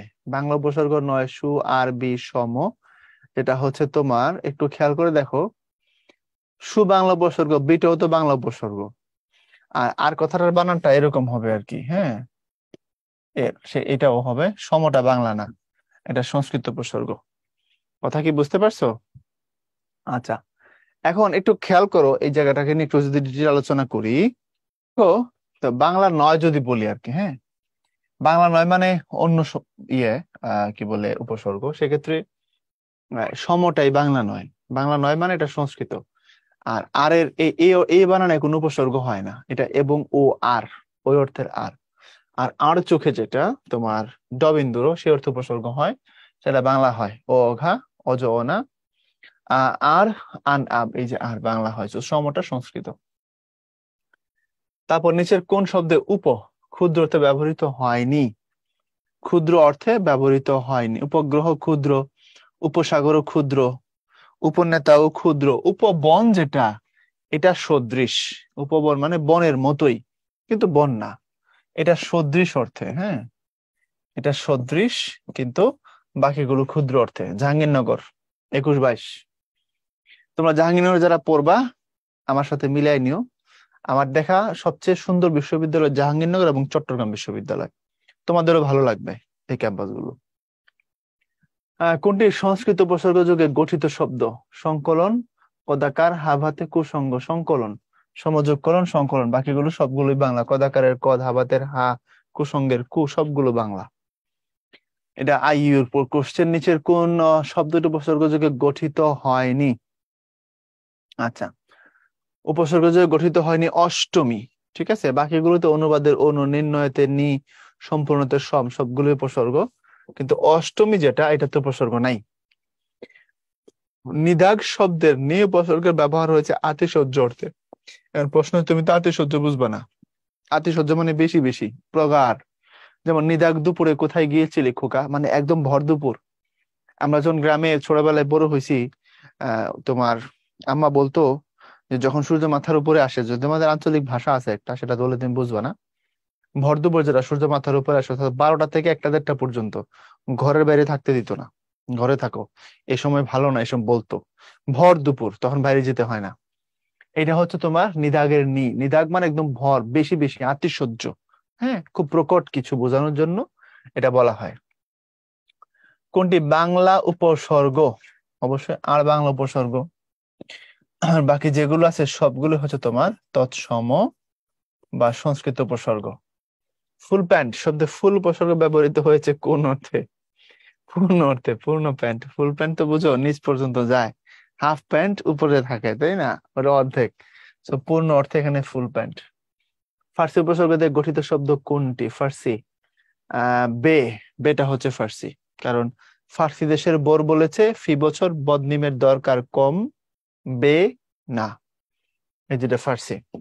আর লাপাত্তার লা, এটা আরবি।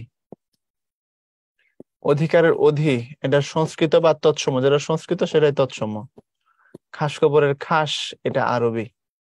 আম খাস লাগর, তো আমরা উত্তর নিলাম কি? উত্তর নিলাম হচ্ছে বেতার। খাঁটি বাংলা উপসর্গ কোনটি? পরা, ইতি, অনুপরি, অবশ্যই ইতি, বাকি সবগুলো সংস্কৃত। এরপরে উচ্চারণের নিয়ম থেকে যদি আমরা দেখি, দেখো উচ্চারণের নিয়মের, আচ্ছা প্রশ্নের প্যাটার্ন বলছি, তার আগে একটু অ্যানালাইসিস দেখো। সাস্টে এখান থেকে কোশ্চেন আসছে 17-18-তে, কুমিল্লাতে আসছে, তারপরে SH UBD, তারপরে তোমার তোমার হচ্ছে জাহাঙ্গীরনগরে আসছে, GST তে আসছে, সবগুলোতে 21, 22, 20, 21। GST তে আসছে, খুলনা ইউনিভার্সিটি RU তে, RU DU B তে। অর্থাৎ তুমি একটু যদি টেন্ডেন্সিটা খেয়াল করে দেখো, 15, 16, 17, 18, 20, 21, 21, 22, 19, 20, 19, 20, দেখছো অবস্থা। সুতরাং মনোযোগ দিও। আচ্ছা, আমরা উচ্চারণের নিয়মের প্রশ্নের কথা বলছিলাম, এখান থেকে প্রশ্ন 2 রকম আসে। দেখো, প্রশ্ন আসে 2 রকম। এক, তোমার কাছে নিয়ম জানতে চাইতে পারে এডমিশনে। 2, শুদ্ধ উচ্চারণ। এখন তুমি প্রশ্ন করতে পারো, ভাইয়া আমি কোনটায় জোর দিব? তুমি 2টা দিয়ে জোর দিবা, তবে এটাতে বেশি দিও। কারণ নিচের কোনটি এই শব্দের সঠিক উচ্চারণ, এই মর্মে প্রশ্ন আসছে বেশি এখন পর্যন্ত। আমরা সবই পড়বো, তবে এখানে জোর দিব। এবং তোমাদের একাডেমিকে আমরা জোর টোর করানোর সময় উচ্চারণের রীতি শিখেছি, মানে টিচাররা তোমাদের শিখেছে। এখন আর উচ্চারণের রীতির উপর জোর দেওয়া লাগবে না, রীতি পড়বা উচ্চারণ বোঝার জন্য। দেখো, অর উচ্চারণ দুই রকমের হয়, সংবৃত বিবৃত। সংবৃত বিবৃত কি, এটা আগে বুঝাই দিই, দিয়ে এই জায়গায় যাবো। হ্যাঁ, এখান থেকে দেখো, মনে রাখো, এই যে অধ্বনি, অধ্বনির যখন স্বাভাবিক উচ্চারণ হয়, মানে অ যখন অ এর মতোই থাকে, তখন তাকে বিবৃত উচ্চারণ বলে। তখন তাকে বলে বিবৃত উচ্চারণ। অ যখন ওর মতোই থাকে, মানে স্বাভাবিক উচ্চারণ যখন হয়, তখন তাকে কি বলে? তখন বলে অর বিবৃত উচ্চারণ। যেমন আমি বললাম অনেক, আমি বললাম অমল। আবার অ যখন অস্বাভাবিক উচ্চারণ হয়, অর্থাৎ অ কখনো কখনো ও এর মতো উচ্চারিত হয়, তখন তাকে বলা হয় অধ্বনির সংবৃত উচ্চারণ। আচ্ছা, সেটা কেমন? যেমন ধরো, আমি বলার সময় বললাম হচ্ছে, লেখার সময় লিখলাম অতি, পড়ার সময় পড়তে হবে অতি। আচ্ছা, আমি লেখার সময় দেখলাম হচ্ছে আহ নদী, এটা পড়ার সময় পড়তে হবে নদী। এটা হচ্ছে সিস্টেম। এখন যদি প্রশ্ন করো তো কেন, এটা শুদ্ধ উচ্চারণের রীতি, কেন টেন বলে লাভ নাই, তুমি উচ্চারণ করতে হবে, তোমার মানতে তুমি বাধ্য। ঠিক আছে, এটাই সিস্টেম, এটাই হচ্ছে উত্তর। আচ্ছা, এখন আসো, এই সংবৃত বিবৃতি বলতে কি বোঝায়। আমি একটু ক্যামেরার বরাবর দাঁড়াচ্ছি, আমার দিকে তাকাও, তাহলে বুঝতে পারবা। দেখো, আমি বললাম অনেক, আমি বললাম অমল। আমার এই যে এই জায়গাটা খেয়াল করবা, হ্যাঁ। আমি বললাম অতি, আমি বললাম অধ্যাপক, আমি বললাম ঐকতান, আমি বললাম ঐতিহ্য। তারপর আমি বললাম নদী, আমি বললাম মন। খেয়াল করে দেখো তো, যখন আমি সংবৃত উচ্চারণ গুলো করছি, তখন কিছুটা মুখটা গোলাকৃত হচ্ছে, কিছুটা গোলাকৃত হচ্ছে। যদি গোলাকৃত হয়, এটার সংবৃত উচ্চারণ বলে। আর যদি স্বাভাবিক থাকে, বা এটার এজ ইউজুয়াল উচ্চারণ হয়, অথবা কিছুটা এরকম চ্যাপ্টা দিকে চলে যায়, তখন সেটাকে বিবৃত উচ্চারণ বলে। আমি আবার দেখাই, রেডি? দেখো, অনেক, অমল, আবার দেখো নিচে আসো, ঐতিহ্য, তারপরে তোমার হচ্ছে অধ্যাপক, নদী, মন। ওকে, এখন মজার বিষয় হচ্ছে, দুইটা কাহিনী আছে এই জায়গায়। কাহিনী দুইটা কি? কাহিনী দুইটা হলো, এই অ এবং এর মধ্যে মারাত্মক ঝামেলা। বুঝতে পারো নাই? মানে অ এবং তার মধ্যে মারাত্মক ঝামেলা। ঝামেলা মানে কি? ঝামেলা মানে হচ্ছে, ও যখন যে সিস্টেমে যেই নামে চলে, এ ওই সিস্টেমে ভিন্ন নামে চলে। অর্থাৎ বুদ্ধি থাকলে তুমি অলরেডি বুঝে যাওয়ার কথা। মানে ও যখন স্বাভাবিক, তখন তারে কি কইছি আমরা? আমরা কইছি বিবৃত। কিন্তু এ যখন স্বাভাবিক হবে, তখন এর নাম হবে সংবৃত। আবার অ যখন অস্বাভাবিক, তখন তাকে বলেছে সংবৃত। কিন্তু এ যখন অস্বাভাবিক হবে, তখন তাকে বলবো বিবৃত। এই, এটা উচ্চারণের জন্য হয়েছে। এর উচ্চারণ দুই রকম ভাবে করা যায়। সেটা কি, চলো তোমাদেরকে দেখাই দিচ্ছি। হ্যাঁ, লেটস সি। খুবই সিম্পল। তাহলে আগের কথাটা আমি আবার লিখি, ওইখানটাকেই এর মতো করে মডিফাই করে লিখি। দেখো, বললাম কি, বললাম এ। কাহিনী কয়টা? এর দুইটা। মানে এ যখন স্বাভাবিক, অর্থাৎ এ যখন এ এর মতো উচ্চারিত হবে, এ অ যখন স্বাভাবিক, তখন বিবৃত কইছো। তো এ যখন স্বাভাবিক, তখন তারে কি কইবা? তখন তারে বলবা হচ্ছে সংবৃত। আচ্ছা, যেমন তুমি বলবা হচ্ছে পেশা, তুমি বলবা হচ্ছে নেশা, হ্যাঁ। তারপরে এরকম করে তুমি আরো আরো যেগুলো, মানে এই টাইপের উচ্চারণ যেগুলো করে, যেমন আমি বললাম এবং, এবং এর উচ্চারণটা এর মতোই থাকে। কিন্তু যখন তুমি এটাকে কিছুটা অস্বাভাবিক উচ্চারণ করবা, অর্থাৎ এটা তখন হয়ে যাবে এই এ, এটার মতো হয়ে যাবে, তখন তাকে তোমরা বলবা হচ্ছে কি, তখন বলবা হচ্ছে বিবৃত। কেন বিবৃত বলবা? দেখো, আমি লেখার সময় লিখছি হচ্ছে খেলা, কিন্তু পড়ার সময় পড়তেছি খেলা। কি আশায় বাঁধিয়ে খেলা ঘর, খেয়াল করে দেখো, লিখছি খেলা, কিন্তু পড়ার সময় কি পড়বো? পড়ার সময় পড়বো হচ্ছে, পড়ার সময় পড়বো হচ্ছে খেলা। খেয়াল করে দাও, আমি উচ্চারণ করে করে দেখাবো।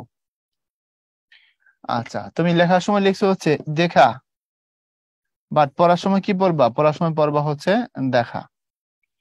এখন আমার দিকে তাকাও। আমরা যখন বলি নেশা, পেশা, হ্যাঁ, অথবা যখন বলি হচ্ছে এবং, অথবা বলি এই তো, দেখো জীবের মুখের উচ্চারণ একরকম, বাট আমরা যখন আবার বলি খেলা, দেখা, এই খেলা, দেখা, তোমার সাথে অনেকদিন দেখা হয় না বন্ধু, আর তোমার সাথে অনেকদিন দেখা হয় না বন্ধু, আর তোমার পেশা কি, দেখো একটু হিসাব কিতাব আছে, তাই না? সো যখন মুখটা চ্যাপ্টা বেশি হয়ে যাচ্ছে তখন থেকে বিব্রত বলছি, আনচ্যাপ্টা হচ্ছে না তখন থেকে সংবৃত বলছি। তে অর উচ্চারণে এবং এর উচ্চারণে দুইটা ক্যাটাগরি আছে, এবং কিভাবে একে অপরের বিপরীত মুখে অবস্থান করছে আশা করি জায়গাটা তোমাদের আমি ধরাই দিতে পারছি।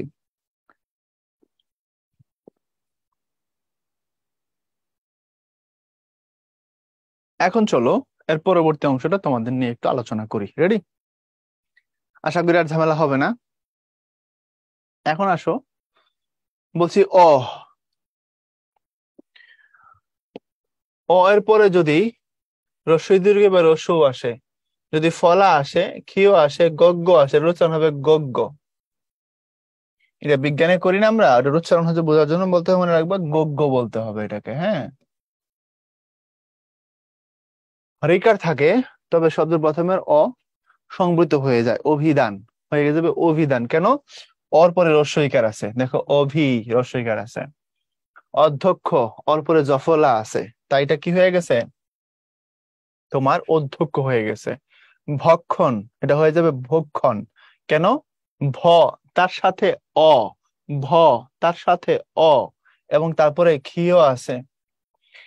আশা করি এই জিনিসটা আর বোঝানোর দরকার হবে না, এগুলো বুঝতে পারবা। বক্তৃতার মধ্যে রিকার আছে তাই হয়েছে।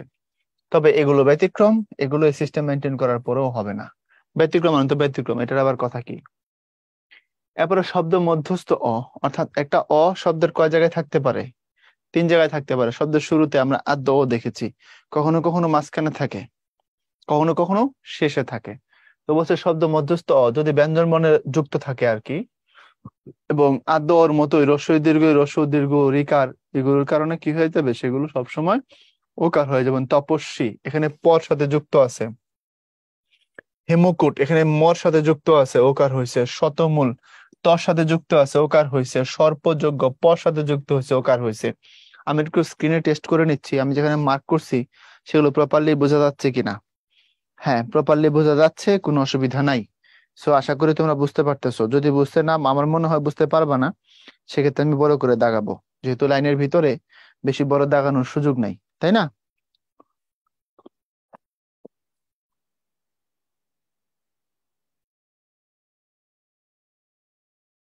তারপরে দেখো অদম্য, অদম্যর মধ্যে দর সাথে আছে, এবং যেহেতু শেষে জফলা ছিল, দীর্ঘ ইকার ছিল, হ্রস্ব ইকার ছিল, হ্রস্ব উকার ছিল, দীর্ঘ উকার ছিল, তারপর এখানে যেহেতু গগ্গ ছিল, এগুলো থাকলে আমরা পড়ছি কি হয়ে যাবে, ওই অটা ও হয়ে যাবে। কেন? অদম্য হবে, তপস্বী হবে। আশা করি বুঝছো।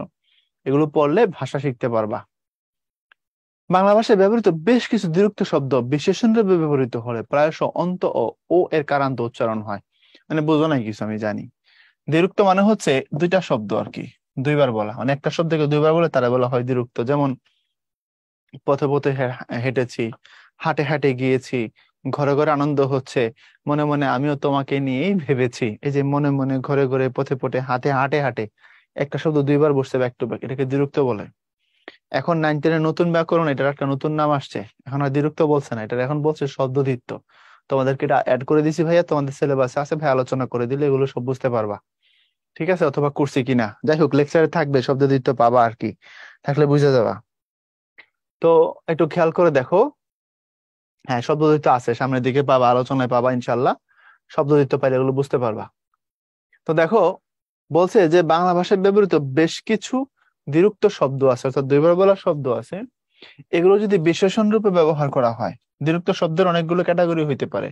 পথে পথে কিন্তু বিশেষণ না, হাটে হাটে কিন্তু বিশেষণ না, কিন্তু তার কাঁদো কাঁদো চেহারা দেখে আমার খুব খারাপ লাগছে। কাঁদো কাঁদো চেহারা মানে এখনই কান্না করে দিবে এমন, ধরো তোমার কোনো জুনিয়র তোমার কাছে ব্যাপক ধমক খাইছে, খায় একদম চোখ মুখ খারাপ হয়ে গেছে, কান্না করার অবস্থা, এমন হয় তাকে কাঁদো কাঁদো বলে আর কি। যদি বিশেষণ হয়, বিরক্ত শব্দ হয়, তখন প্রায় দেখি আমরা অন্ত ও যেটা, শেষের ও যেটা, সেটা ও এর মতো হয়, অর্থাৎ ও কারান্ত হয়, শেষের অটা ওর মতো রূপান্তরিত হয়। এটা কাঁদো কাঁদো না হয়ে হবে কাঁদো কাঁদো। বুঝেছো কি?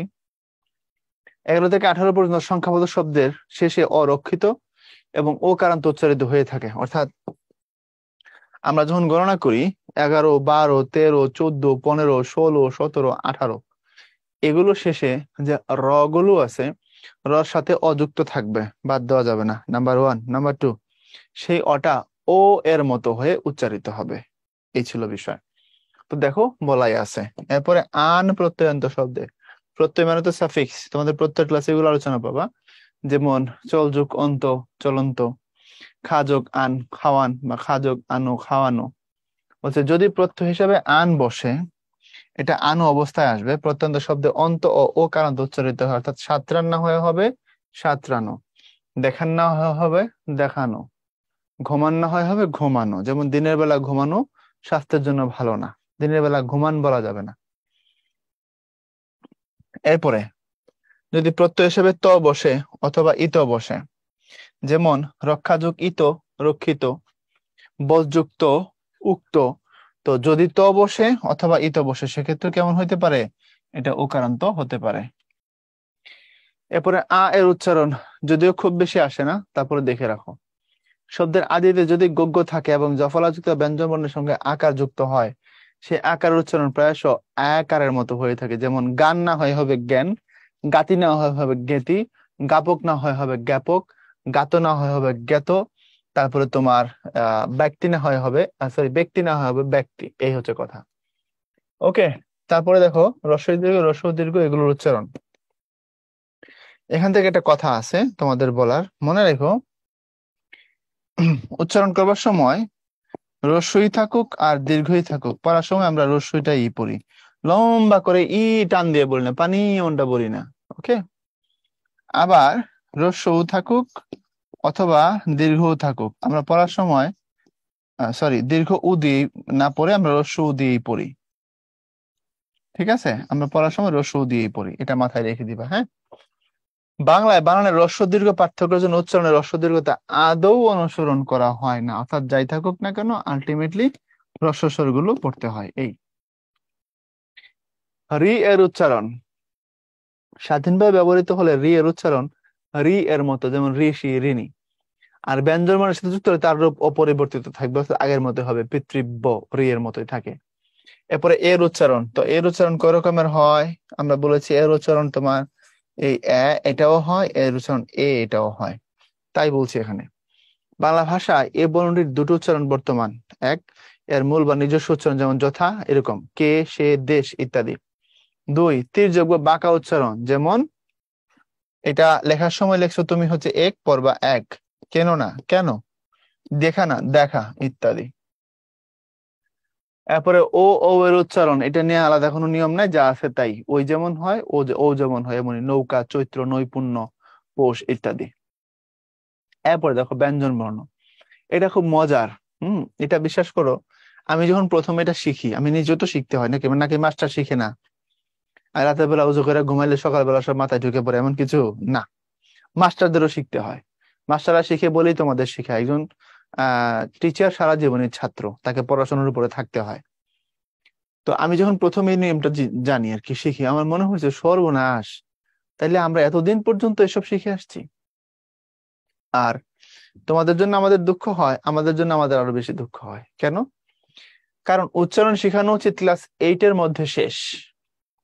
5-এ কিছু উচ্চারণের নিয়ম থাকবে অল্প অল্প সহজ করে করে, 6-এ কিছু থাকবে, 7-এ কিছু থাকবে, 8-এ ধরো কিছু থাকলো, তার মধ্যে অর্থাৎ 8-এর পরে আর উচ্চারণ শেখানোর কোনো লজিক আছে বলে আমি মনে করি না। কারণ উচ্চারণ মূলত বাচ্চা শিখবে কখন? ভাষা শিখবে যখন।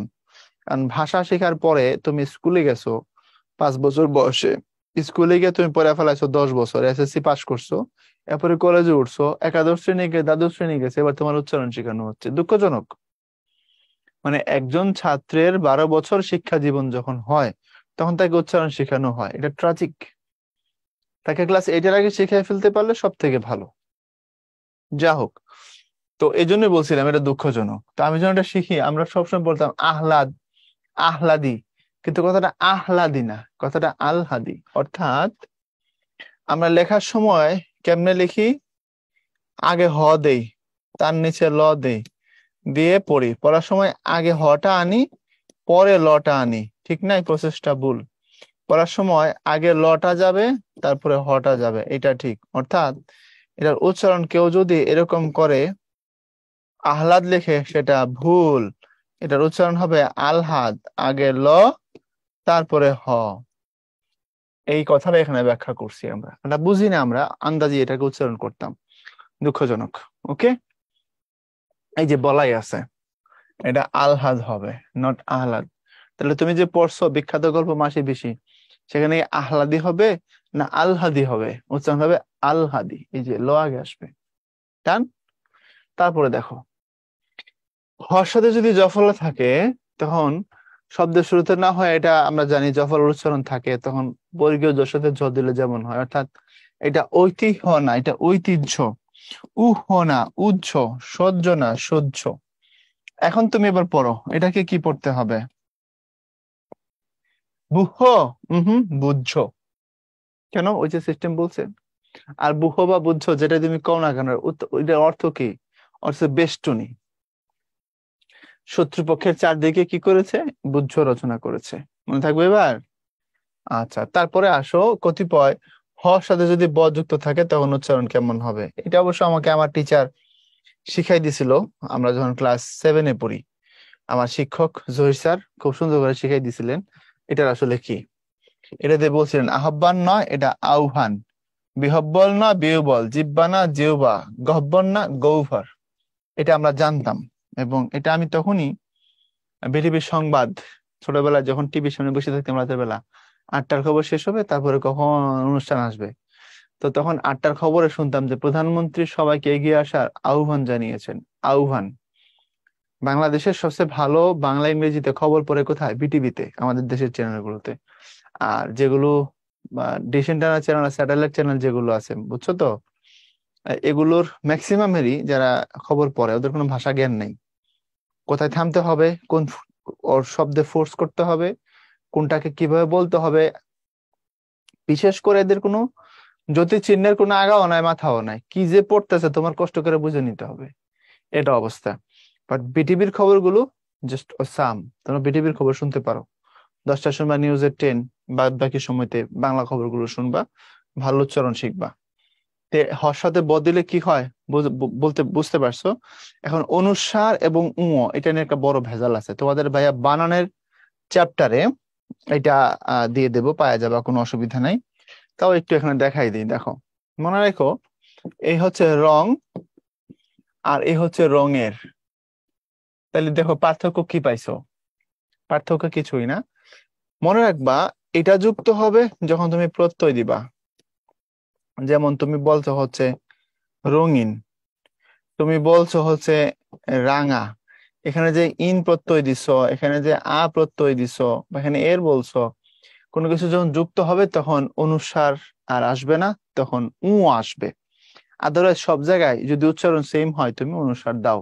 মানে তুমি বলতেছো তাহলে ভাই আমি রং লিখলাম এটা আর রং লিখলাম এটা, কোনটা কারেক্ট? বেশি কারেক্ট এটা, দুটোই কারেক্ট, এটা লিখলে ভুল হবে না, এটা লিখবা, সবসময় এটাই দিবা। কেবল প্রত্যয়যুক্ত হলে তখন আর কি করতে পারো না, তখন আর অনুস্বার দেওয়ার কোনো চান্স নাই, কারণ অনুস্বারের সাথে আকার ইকার একার কোনো কিছুই হয় না।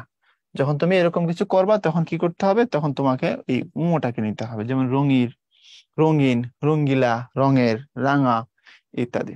হুম। এবং এটার লজিকটা কি, আমি কোথা থেকে বলছি এই লজিকটা, এটা তো আমার আমার কথা তো কৈফিয়ত আমাকে দিতে হবে না, তোমরা আমার বদুয়া দিবা। আমাদের যে দেশের রাষ্ট্রীয় নাম, আমাদের বাংলাদেশের সংবিধান, ওখানে আমাদের দেশের নামের বানান কিভাবে লেখা হয়েছে বলো? গণপ্রজাতন্ত্রী বাংলাদেশ, এটা তো আমাদের রাষ্ট্রের পূর্ণ নাম, তাই না?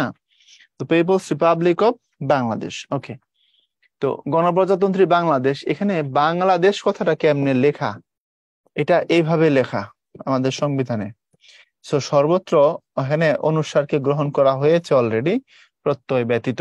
প্রত্যয় আসলে ও আসবে, আদারওয়াইজ সব জায়গায় তুমি কি করবা, নিঃসন্দেহে নির্বিঘ্নে চোখ বন্ধ করে অনুসার দিবা। ক্লিয়ার ভাইয়া? আশা করি অনুসার এবং ও ওর যে ভেজালটা আছে সেটা তোমাকে ভাইয়া সলভ করে দিতে পারছি। ওকে, তো চলো পরের অংশটা নিয়ে কথাবার্তা বলি আবার। এটা চলে গেল, এবার আসো বফলা। বফলা মফলার উচ্চারণ এখান থেকে না পড়ে একটা জায়গা থেকে পড়বা। ভাই এটা দেখাই দিব, তবে আমরা ওখান থেকে আমরা নিচ্ছি, তবে সেটা তুমি পড়ে নিও। আমি লিখে দিচ্ছি অষ্টম শ্রেণীর বোর্ড ব্যাকরণ। অষ্টম শ্রেণীর বোর্ড ব্যাকরণ আমি আবার লিখে দিচ্ছি, হ্যাঁ, অষ্টম শ্রেণীর বোর্ড ব্যাকরণ এখান থেকে পড়বা, মনোযোগ দিয়ে পড়ো। এটা বফলা মফলার উচ্চারণ একটা চ্যাপ্টার আছে দেখবা, ওই জায়গা থেকে আমরা এগুলো কালেকশন করছি একটু বেশি করে, তবে ওই জায়গা থেকে হুবহু কোশ্চেন পাইতে পারো এই কারণে, কারণ যখন এক্সামিনাররা প্রশ্ন করেন বিশ্ববিদ্যালয় লেভেলে, তখন তারা এই জায়গাগুলো গুরুত্ব দেন, বিশেষ করে টেক্সট বুককে খুব গুরুত্ব দেন। পদের আদ্য ব্যঞ্জন বর্ণে বফলা সংযুক্ত হলে সাধারণত সেই বফলার কোনো উচ্চারণ হয় না, যথা স্বাধিকার, স্বদেশ, জ্বালা, ত্বক ইত্যাদি। আচ্ছা, আমি মুখে মুখে বলে দিই, এই ঝামেলা আগে না যাই। বফলা মফলার উচ্চারণের 3 থেকে 4টা বৈশিষ্ট্য আছে, মনোযোগ দিও। 3 থেকে 4টা বৈশিষ্ট্য আছে। কিরকম? কখনো কখনো এরা যুক্ত হলে উচ্চারণ হবেই না, কখনো কখনো যুক্ত হলে উচ্চারণ হবে, কখনো কখনো যার সাথে যুক্ত হবে সে ডাবল হয়ে যাবে, আবার কখনো কখনো তোমার কি বলে কোনো উচ্চারণের জন্য নাকের একটা প্রভাব ফেলবে। বুঝো নাই? আমি জানি কিচ্ছু বুঝো নাই, এবার বুঝবা। দেখো এখানে দেখো, আমি মফলা দিয়ে বলি। দেখো, মফলা যখন আমি যুক্ত করি, আমি যখন লিখি হচ্ছে এই যে শ্মশান, মফলার উচ্চারণ করা হয় না, উচ্চারণ করার সময় পড়া হয় শ্মশান। মানে মফলা যার সাথে বসে তার উপরে নাকের একটা ঝোঁক আছে, চন্দ্রবিন্দুর ঝোঁক দিবা। আবার কখনো কখনো এটা উচ্চারণই হয় না, এখানে কিন্তু স্মৃতি পড়ি না, স্মৃতি না, উচ্চারণটা কি স্মৃতি, মফলা এখানে কোনো পাওয়ার নাই। আবার দেখো মফলার উচ্চারণ হবে, আমরা যখন বলি আম্মু, প্রথমটা ম, পরেরটা ম, ফলা, সবাই জানে এটা, দুইটা পূর্ণ ব্যঞ্জন এখানে বসে নেই, ফলা হিসাবে বসছে, এখানে উচ্চারণ হয়েছে। আবার যখন আমরা বলি আত্মীয় বা আত্মা, এখন কি করছে দেখো তো, আত্মার মধ্যে কি হয়েছে, আত্মার মধ্যে তটা ডাবল হয়ে গেছে, মফলা নিজে কিছু করে নাই, যার সাথে বসছে ওরা ডাবল করে ফেলছে। তাহলে তুমি এই রুল মুল না পড়ে আগে নিজের জিজ্ঞেস করো যে প্র্যাকটিক্যালি আমি বফলা মফলা দিয়ে কি করি, এটা আগে বুঝো। তো তুমি যদি বুঝতে পারো তোমার প্র্যাকটিক্যাল লাইফের এক্সপেরিয়েন্স, তাহলে এটাকে তুমি রিচ করতে পারবা খুবই দেখো এই জায়গাগুলো ভাই তোমাদের পুরোপুরি ধরায় দিয়ে দেবো। এখন চলো আমরা একটু বের হয়ে যাই এই জায়গা থেকে, একটু পেছনের দিকে যাই, গেলে এগুলা বুঝতে পারবা। তাই না? তো বলছিলাম যে বফলা মফলার জিনিসগুলো, এখানে বফলা বলছে এখানে যুক্ত হয় কিন্তু উচ্চারণ হয় না, যেমন স্বাধিকার, স্বদেশ, বফলার উচ্চারণ নাই, সোজা কথা উচ্চারণ নাই, এই যে উচ্চারণ হয় না। আবার এখানে দেখো যার সাথে বসছে সে ডাবল হয়ে গেছে, তর সাথে বসছে ত 2বার দ্বিত্ব, তালব বস্যর সাথে বসছে তালব বস্য 2বার বিশ্ব, দর সাথে বসছে ব 2বার বিদ্যান, এখানে হলো ডাবল। এখানে উত, এই উপসর্গের পরে যদি বফলা যুক্ত হয়, বফলার উচ্চারণ বহাল থাকে, যেমন উদ্বেল। উদ্বেল মানে খুব চিন্তিত হওয়া কারোর জন্য, বুঝতে পারছো? উদ্বেল, উদ্বেগ, তারপরে হচ্ছে তোমার উদ্বোধন ইত্যাদি। আর এখানে বলছে বফলার উচ্চারণ এখানেও হবে, বফলার উচ্চারণ সেক্ষেত্রে বফলার উচ্চারণ প্রায় অক্ষত থাকে, মানে হবে দিক বিদিক, দিক বুধ, দিক বসনা ইত্যাদি। দিক বিদিক মানে যে কোনো দিক, চারদিক হয়ে যাওয়া। তারপরে আর বাকিগুলো তো পারবোই। দিক বসনা মানে কাপড় নাই এমন বোঝায় আর কি, দিক বলয় মানে দিগন্তের বলয়। তারপরে হচ্ছে তোমার এছাড়া বলছে বফলার সঙ্গে যদি মর উচ্চারণ বা বফলা হচ্ছে উচ্চারণ বিকৃত হয়, অর্থাৎ ব এর সঙ্গে এবং ম এর সঙ্গে বফলা যুক্ত হলে, মানে ব সাথে বফলা, যেমন আমি বললাম আব্বু, উচ্চারণ যেটা আছে সেটা আমার নিতে হবে। এরপরে বলছে যদি ম এর সাথে কোনো কারণে যুক্ত হয় বফলা, তখন উচ্চারণটা কি থাকে, অবিকৃত অবস্থায় থাকে, যেমন আব্বা, সব্বাই, সাব্বাস ইত্যাদি। তবে এ প্রসঙ্গে শর্তব্য, শর্তব্য মানে হচ্ছে মনে রাখতে হবে যে বফলা যুক্ত ব্যঞ্জন বর্ণের সঙ্গে সংযুক্ত হলে তার কোনো উচ্চারণ হয় না, যেমন উচ্ছ্বাস, এখানে চ আর ছ যুক্ত হয়েছে, তাদের সাথে আবার নিচে বফলা যুক্ত হয়েছে, এরকম যদি হয় উজ্জ্বল, তখন বফলার কোনো উচ্চারণ হয় না। এরপরে মফলা যেটা বলছিলাম, শ্মশান উচ্চারণ হবে না, তবে নাকের প্রভাব থাকবে। এরপরে বলছে যার সাথে মফলা যুক্ত সে ডাবল, ছদ্ম পদ্য আত্ম ইত্যাদি। এরপরে বলছে কোন কোন জায়গায় যদি মফলা যুক্ত হয় তখন তার উচ্চারণ বহাল থাকে। এখান থেকে শুরু করে বাকি সবগুলোতে মফলা উচ্চারণ বহাল থাকবে। এই যে বাগ্মী, বাংময়, কুটমল, হিরণময়, উন্মাদ, সম্মান, গুলময়, এখানে উচ্চারণ বহাল থাকে। তো কোথায় কোথায় থাকে দেখে নিবা, তাইলেই হবে। এরপরে যুক্ত ব্যঞ্জন বর্ণের সঙ্গে সংযুক্ত মফলার কোনো উচ্চারণ হয় না। যুক্ত ব্যঞ্জন সঙ্গে বফলা থাকলে উচ্চারণ হয় না, এখানে দেখলাম মফলা থাকলে উচ্চারণ হয় না। তবে এক্ষেত্রে যুক্ত ব্যঞ্জন বর্ণের শেষ বর্ণটিকে প্রমিত উচ্চারণের সামান্য সানুনাসিক করে তোলে, মানে কিছুটা নাকের প্রভাব দিয়ে পড়তে হয়, যেমন সূক্ষ্ম, লক্ষণ, যক্ষা ইত্যাদি। ওকে, তারপরে আসো, এখানে আমরা কিছু শব্দ দিয়ে দিলাম, যে শব্দগুলো শুদ্ধ উচ্চারণ তুমি বোর্ড কোশ্চেনের আলোকে শুদ্ধ উচ্চারণের প্রিপারেশন নিবা। এটা তোমার প্রতি আমার একটা নির্দেশনা থাকবে। বোর্ড কোশ্চেনের আলোকে অর্থাৎ বিগত বছরে যে প্রশ্নগুলো বোর্ডে আসছে শুদ্ধ উচ্চারণের জন্য, সেগুলোর উপরে বেশি জোর দিবা। আমি কিছু নমুনা দিয়ে দিলাম। ওকে, লিখে দেই। শুদ্ধ উচ্চারণের ক্ষেত্রে, শুদ্ধ উচ্চারণের ক্ষেত্রে বিগত বছরের, বিগত বছরের বোর্ড প্রশ্নগুলো গুরুত্ব পাবে। এটা তো আর ভাই তেলাওয়াত করবো না, তোমার সময় নষ্ট করার দরকার নাই, তুমি এটা নিজে নিজে পড়বা। তা বোর্ড কোশ্চেন গুলো পড়বা আর কি, যেমন অকৃতজ্ঞ, অক্ষ, অতি, অতঃপর, অতীত, অত্যাচার ইত্যাদি ইত্যাদি। ওকে ভাইয়া, তো চলো আমরা এবার কিছু কোশ্চেন অ্যানালাইসিস করে সলভ করব। অধ্যাপক, এটার উচ্চারণ কি? অধ্যাপক। তাহলে যেহেতু তোমার জফলা আছে, ও হবে, এই দুটা হবে না, দুটা হবে না। এখন এই জায়গা থেকে আমরা দেখব অধ্যাপক আর অধ্যাপক, এই দুইটাই ধ, এখানে তো ধ একটা। তো অধ্যাপক নাকি অধ্যাপক? উদ, প্রথম উদ, দতে আটকাইতে হবে, তারপর অধ্যাপক, মানে এটা ধ দুইটা হওয়ার কোনো চান্স নেই। এরপরে আসো, এটা ঢাবি খ 17-18 কোশ্চেন। স্মৃতিসৌধ এর প্রমিত উচ্চারণ হচ্ছে কি? মনে রাখো, প্রথমত তো সামনে যে মফলা আছে এটা দন্তের সাথে যুক্ত এবং তার উচ্চারণ হবে না, এটা এক নম্বর কথা। তাইলে স্মৃতি এক নম্বর। এরপরে সৌধ, সেই যে ওকার আছে পরে ধ, আন্ত যেটা আছে অন্ত, সেটা ওকারে রূপান্তরিত হবে ওতে, তাহলে কি হবে বলো? স্মৃতি সৌধ। ওকে, এর মানে হচ্ছে 2 নম্বর যেটা সেটা। তারপর ঢাবি খোর কোশ্চেন, এটা 15-16। এরপরে আহ্বান শব্দের প্রমিত উচ্চারণ কোনটি? আহ্বান নিচে দেওয়া আছে, আমরা বারবার পড়ে আসছি এটা। এটা কিন্তু প্রচুর আসছে, জিএসটি খোর কোশ্চেন হয়তো বা তোমরা বোর্ডে দেখবো প্রচুর আসা কোশ্চেন এটা। শব্দের শেষে অ উচ্চারণ লোপ পায় না। বৃহত্তম ফল অবশেষ দর্শন, ও উচ্চারণ বৃহত্তম ফল অবশেষ দর্শন, একটু খেয়াল করো। ও উচ্চারণ লোপ পায় না মানে ও থাকবে। তাহলে দেখো, ফল শেষে আমরা ও বলি না, অবশেষ বলি না, ও দর্শনও বলি না, বৃহত্তম মানে ও বলি, মানে লোপ পায় না, ও এখানে থাকে, মোর সাথে ও আছে এখানে। এরপরে কি রশ্মি হবে না রশ্মি হবে না কি হবে? এটা হচ্ছে আমরা রশ্মি, মনে রাখবা, রশ্মি আছে, অর্থাৎ তালব্যস্য, তালব্যস্য দুইবার হবে রশ্মি, এবং উপরে তোমার হচ্ছে নাকের ঝোঁক পড়বে, মানে হচ্ছে তুমি চন্দ্রবিন্দুর প্রভাব নিবা। জিএসটি খর কোশ্চেন 20-21। বিহব্বল বলতে কোনো কথা নাই, বিউভল, সহজ কথা। এটা বিহব্বল বলতে বাংলা ভাষায় কোনো শব্দই না, উচ্চারণের ক্ষেত্রে বিউভল হবে, বিউভল। তাহলে দেখো, বিউভল একটাই আছে, বিউভল এটা হবে না, কারণ বিহব্বল দুইবার ডাবল হয়ে গেছে, এটা হবে না, বিউভল হবে।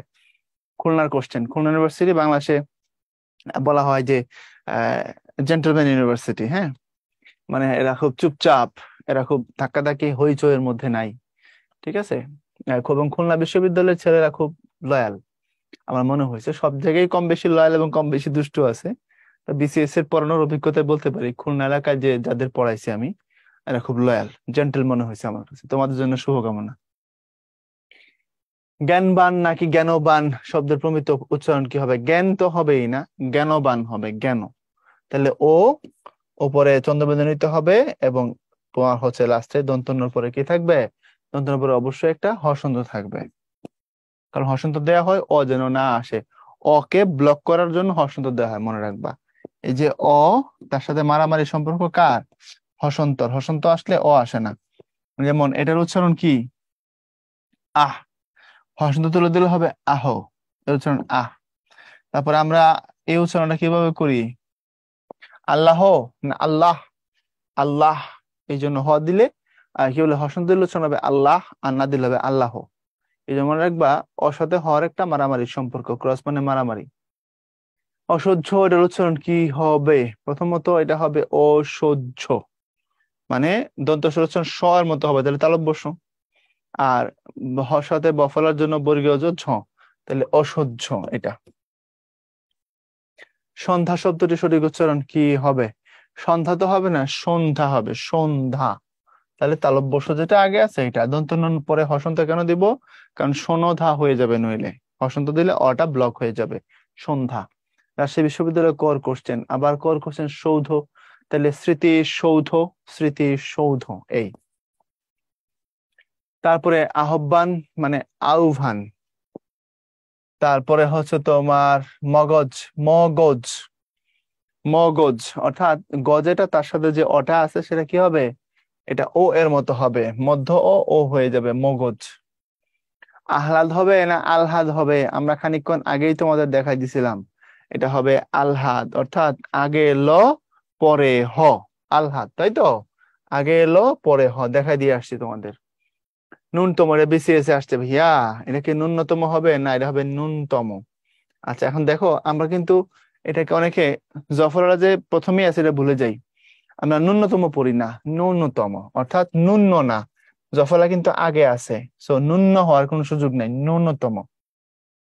জিএসটির প্রশ্ন পরাংমুখ, জিএসটি ক 21-22-এর কোশ্চেন, জিএসটি তে কোশ্চেন করে প্রশ্ন আসছে, সেটা হবে, আমার দিকে তাকায় থাকো আমি কেমনে পড়ি, পরাংমুখ, বুঝছো? তাহলে দেখো কোথায় আছে পরাংমুখ, খুব খেয়াল করে দেখো পরাংমুখ কোথায়, উচ্চারণটা উচ্চারণ হচ্ছে ক তে, পরাংমুখ। ওকে। তারপরে অবজ্ঞা শব্দ সঠিক উচ্চারণ কোনটি? অবজ্ঞা, লাস্টে গজ্ঞ অবস্থা আছে এবং সেখানে তুমি চন্দ্রবোধ নিতে হবে, অবজ্ঞা, অবজ্ঞা, হ্যাঁ, ব তার সাথে ও। এরপরে উচ্চারণ স্থান ভেদে ব্যঞ্জন ধ্বনি কয় ভাগে বিভক্ত? আমরা পড়ে আসছিলাম ব্যঞ্জন ধ্বনি কয় ভাগে বিভক্ত, বর্গ কয়টা? 5টা। তো 5 বর্গের 5টা ব্যঞ্জন ধ্বনি, তোমরা এগুলো পাওয়া যাবা নেক্সট লেকচার, যেগুলো আছে ধ্বনি বর্ণের লেকচার, এগুলো সব আলোচনা আছে ইনশাল্লাহ। এরপরে হচ্ছে কোন উচ্চারণটি প্রমিত নয়? সমুদ্র, শ্রাবণ, বাগ্মী, আহ্বান, নিচেরটা। এটা হওয়ার কথা আহ্বান, লিখে রাখছে আহ্বান, বাকি সবগুলো ঠিক আছে। প্রমিত মানে আধুনিক। বাংলা অনুজ্ঞা, ঢাকা বিশ্ববিদ্যালয়ের বিতে অনেক আগে প্রশ্ন আসছে, 11-12-তে আসছে। এখানে অনুজ্ঞা বলতে কি বোঝায় এটা বুঝাই দিই, তাহলে 1 মিনিটে বুঝে যাবা অনুজ্ঞা জিনিসটা কি। যেটা অনুজ্ঞা, বাংলা যেটাকে অনুজ্ঞা বলে, ইংলিশে সেটাকে কি বলে? ইংলিশের ইম্পারেটিভ সেন্টেন্স আর অপটেটিভ সেন্টেন্স কে বাংলায় অনুজ্ঞা বাক্য বলে। তাহলে ইম্পারেটিভ মানে কি? ইম্পারেটিভ মানে আদেশ, নিষেধ, তারপরে অনুরোধ, উপদেশ। অপটেটিভ মানে কি? অপটেটিভ মানে ইচ্ছা, প্রার্থনা। এর মানে হচ্ছে যদি কোনো বাক্যে আদেশ প্রকাশিত হয়, নিষেধ প্রকাশিত হয়, অনুরোধ বা উপদেশ প্রকাশিত হয়, বা ইচ্ছা বা প্রার্থনা প্রকাশিত হয়, এই বাক্যগুলোকে আমরা বাংলা অনুজ্ঞা বাক্য বলতে পারি। যেমন সদা সত্য বলবে, উপদেশ। দরজা বন্ধ করে পড়তে বসো, আদেশ। তারপর আমাকে এক গ্লাস পানি দেন না, অনুরোধ। তারপরে রোদ্রে দৌড়াবে না, নিষেধ। আমার যদি পাখির মতো ডানা থাকতো, ইচ্ছা। তুমি দীর্ঘজীবী হও, প্রার্থনা। এই জাতীয় ভাব, অনুজ্ঞা মানে ভাব। অনুজ্ঞা মানে হচ্ছে বাক্যের অন্তর্নিহিত মুড। এই অনুজ্ঞাটা আমরা কি বলছি, যদি বাক্যের মধ্যে আদেশ, নিষেধ, অনুরোধ, উপদেশ, ইচ্ছা, প্রার্থনা প্রকাশ পায়, এই মুড গুলাকে অনুজ্ঞা মুড বলা হয়। তো চলো আমরা একটু দেখি অনুজ্ঞার আসলে আমরা কয়টা জিনিস শিখবো। খুব সহজ অনুজ্ঞার চ্যাপ্টার, কিন্তু খুব সংক্ষিপ্ত। দেখো ভাইয়া খুব শর্টকাটে বুঝাই দিছে, এটা বেশি সময় নিয়ে নেই বা জায়গা নিয়ে নেই। আমরা শিখবো বেসিক্যালি অনুজ্ঞার কাল, অনুজ্ঞার পুরুষ এবং অনুজ্ঞার বিভক্তি। কালটা বর্তমান কাল, ভবিষ্যৎ কাল। দেখো এদিকে তাকায় থাকো, ওই জায়গায় আমি ব্যাখ্যা দিচ্ছি।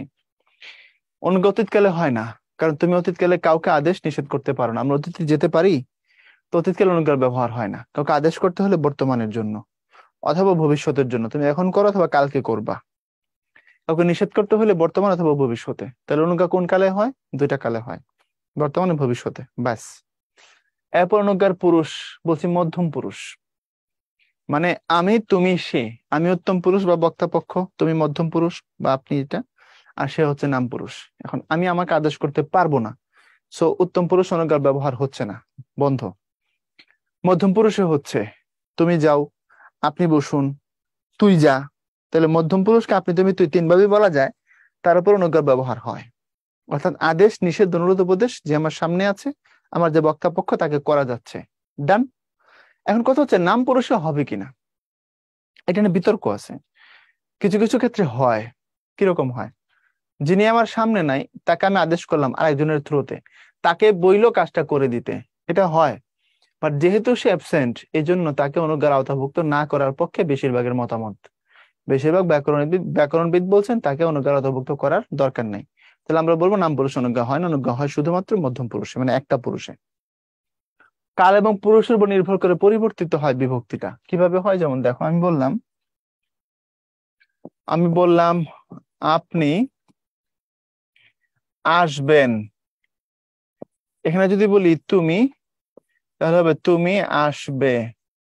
দেখো, পুরুষের উপর ডিপেন্ড করে, পুরুষকে তুমি কিভাবে বলছো তার উপর ডিপেন্ড করে কি হয়ে গেছে, পরিবর্তন হয়ে গেছে।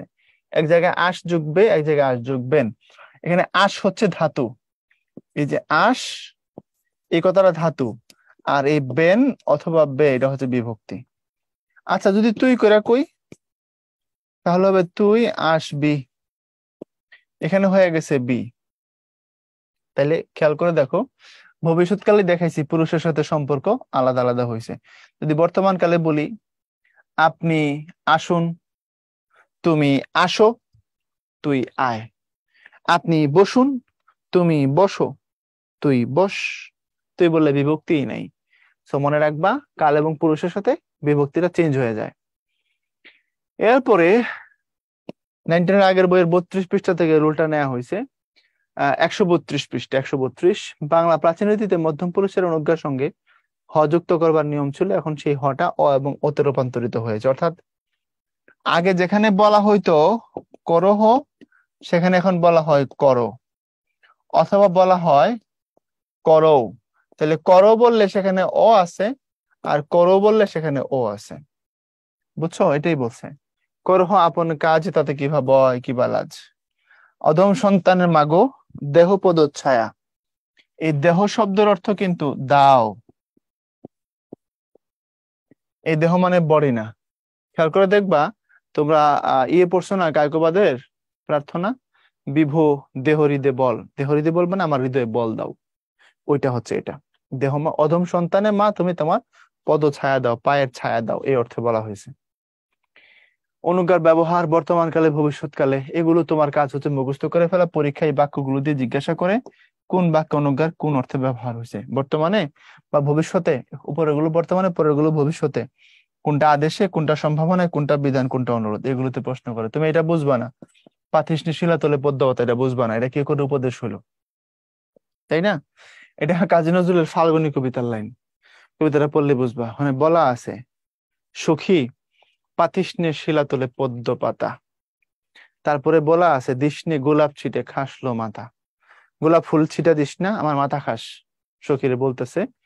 আর শিলাতলে পদ্ম পাতা পাতিস না। শিলাতল মানে পাথরের তল, পাথরের তলে পদ্ম রাখিস না, পাথরের আঘাত পদ্ম সইতে পারবে না।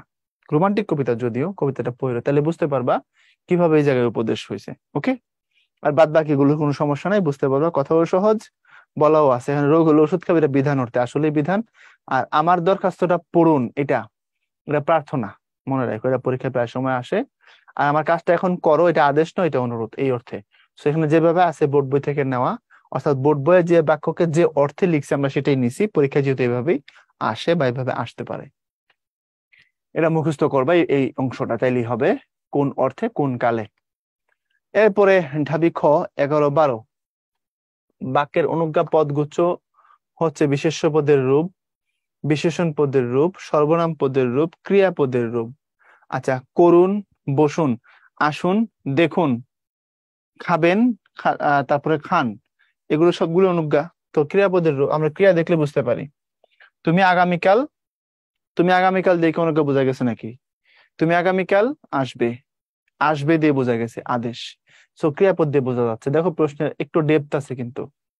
এখন যাও, কাল এসো, এবারে যাও ও এসো ক্রিয়াপদ দুটির কাল বর্তমান অনুজ্ঞা ভবিষ্যৎ অনুজ্ঞা। এখন যাও বর্তমান অনুজ্ঞা, কাল এসো ভবিষ্যৎ অনুজ্ঞা, হয়েই গেছে এটাই, আর পিছন নিচে নামার দরকার নাই।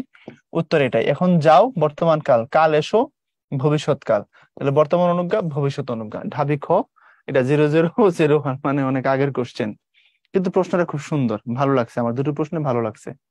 তো এই ছিল তোমাদের সাথে আজকের আয়োজন। অনুজ্ঞাটা দেখাই দিলাম, যে কোনো জায়গা থেকে প্রশ্ন দিয়ে দিতে পারে, এবং বিশেষত এটা ক্রিয়ার কালের সাথে বা ক্রিয়াপদের সাথে একটা সম্পর্ক রাখে, এই জন্য এখানে আগে একটু বুঝাই দিয়ে দিলাম। ঠিক আছে, ক্রিয়াপদ যখন আবার দেখাবো মনে থাকলে আবার একটু টাচ দিয়ে দিব নে। অনুজ্ঞাটা বুঝলে, এটা বেসিক, তুমি অনেক কিছু এখান থেকে আইডিয়া ক্রিয়েট করে বুঝতে পারবা। ভালো থাকো সবাই, আবার কথা হবে ইনশাল্লাহ। আমার জন্য দোয়া করো। আল্লাহ হাফেজ।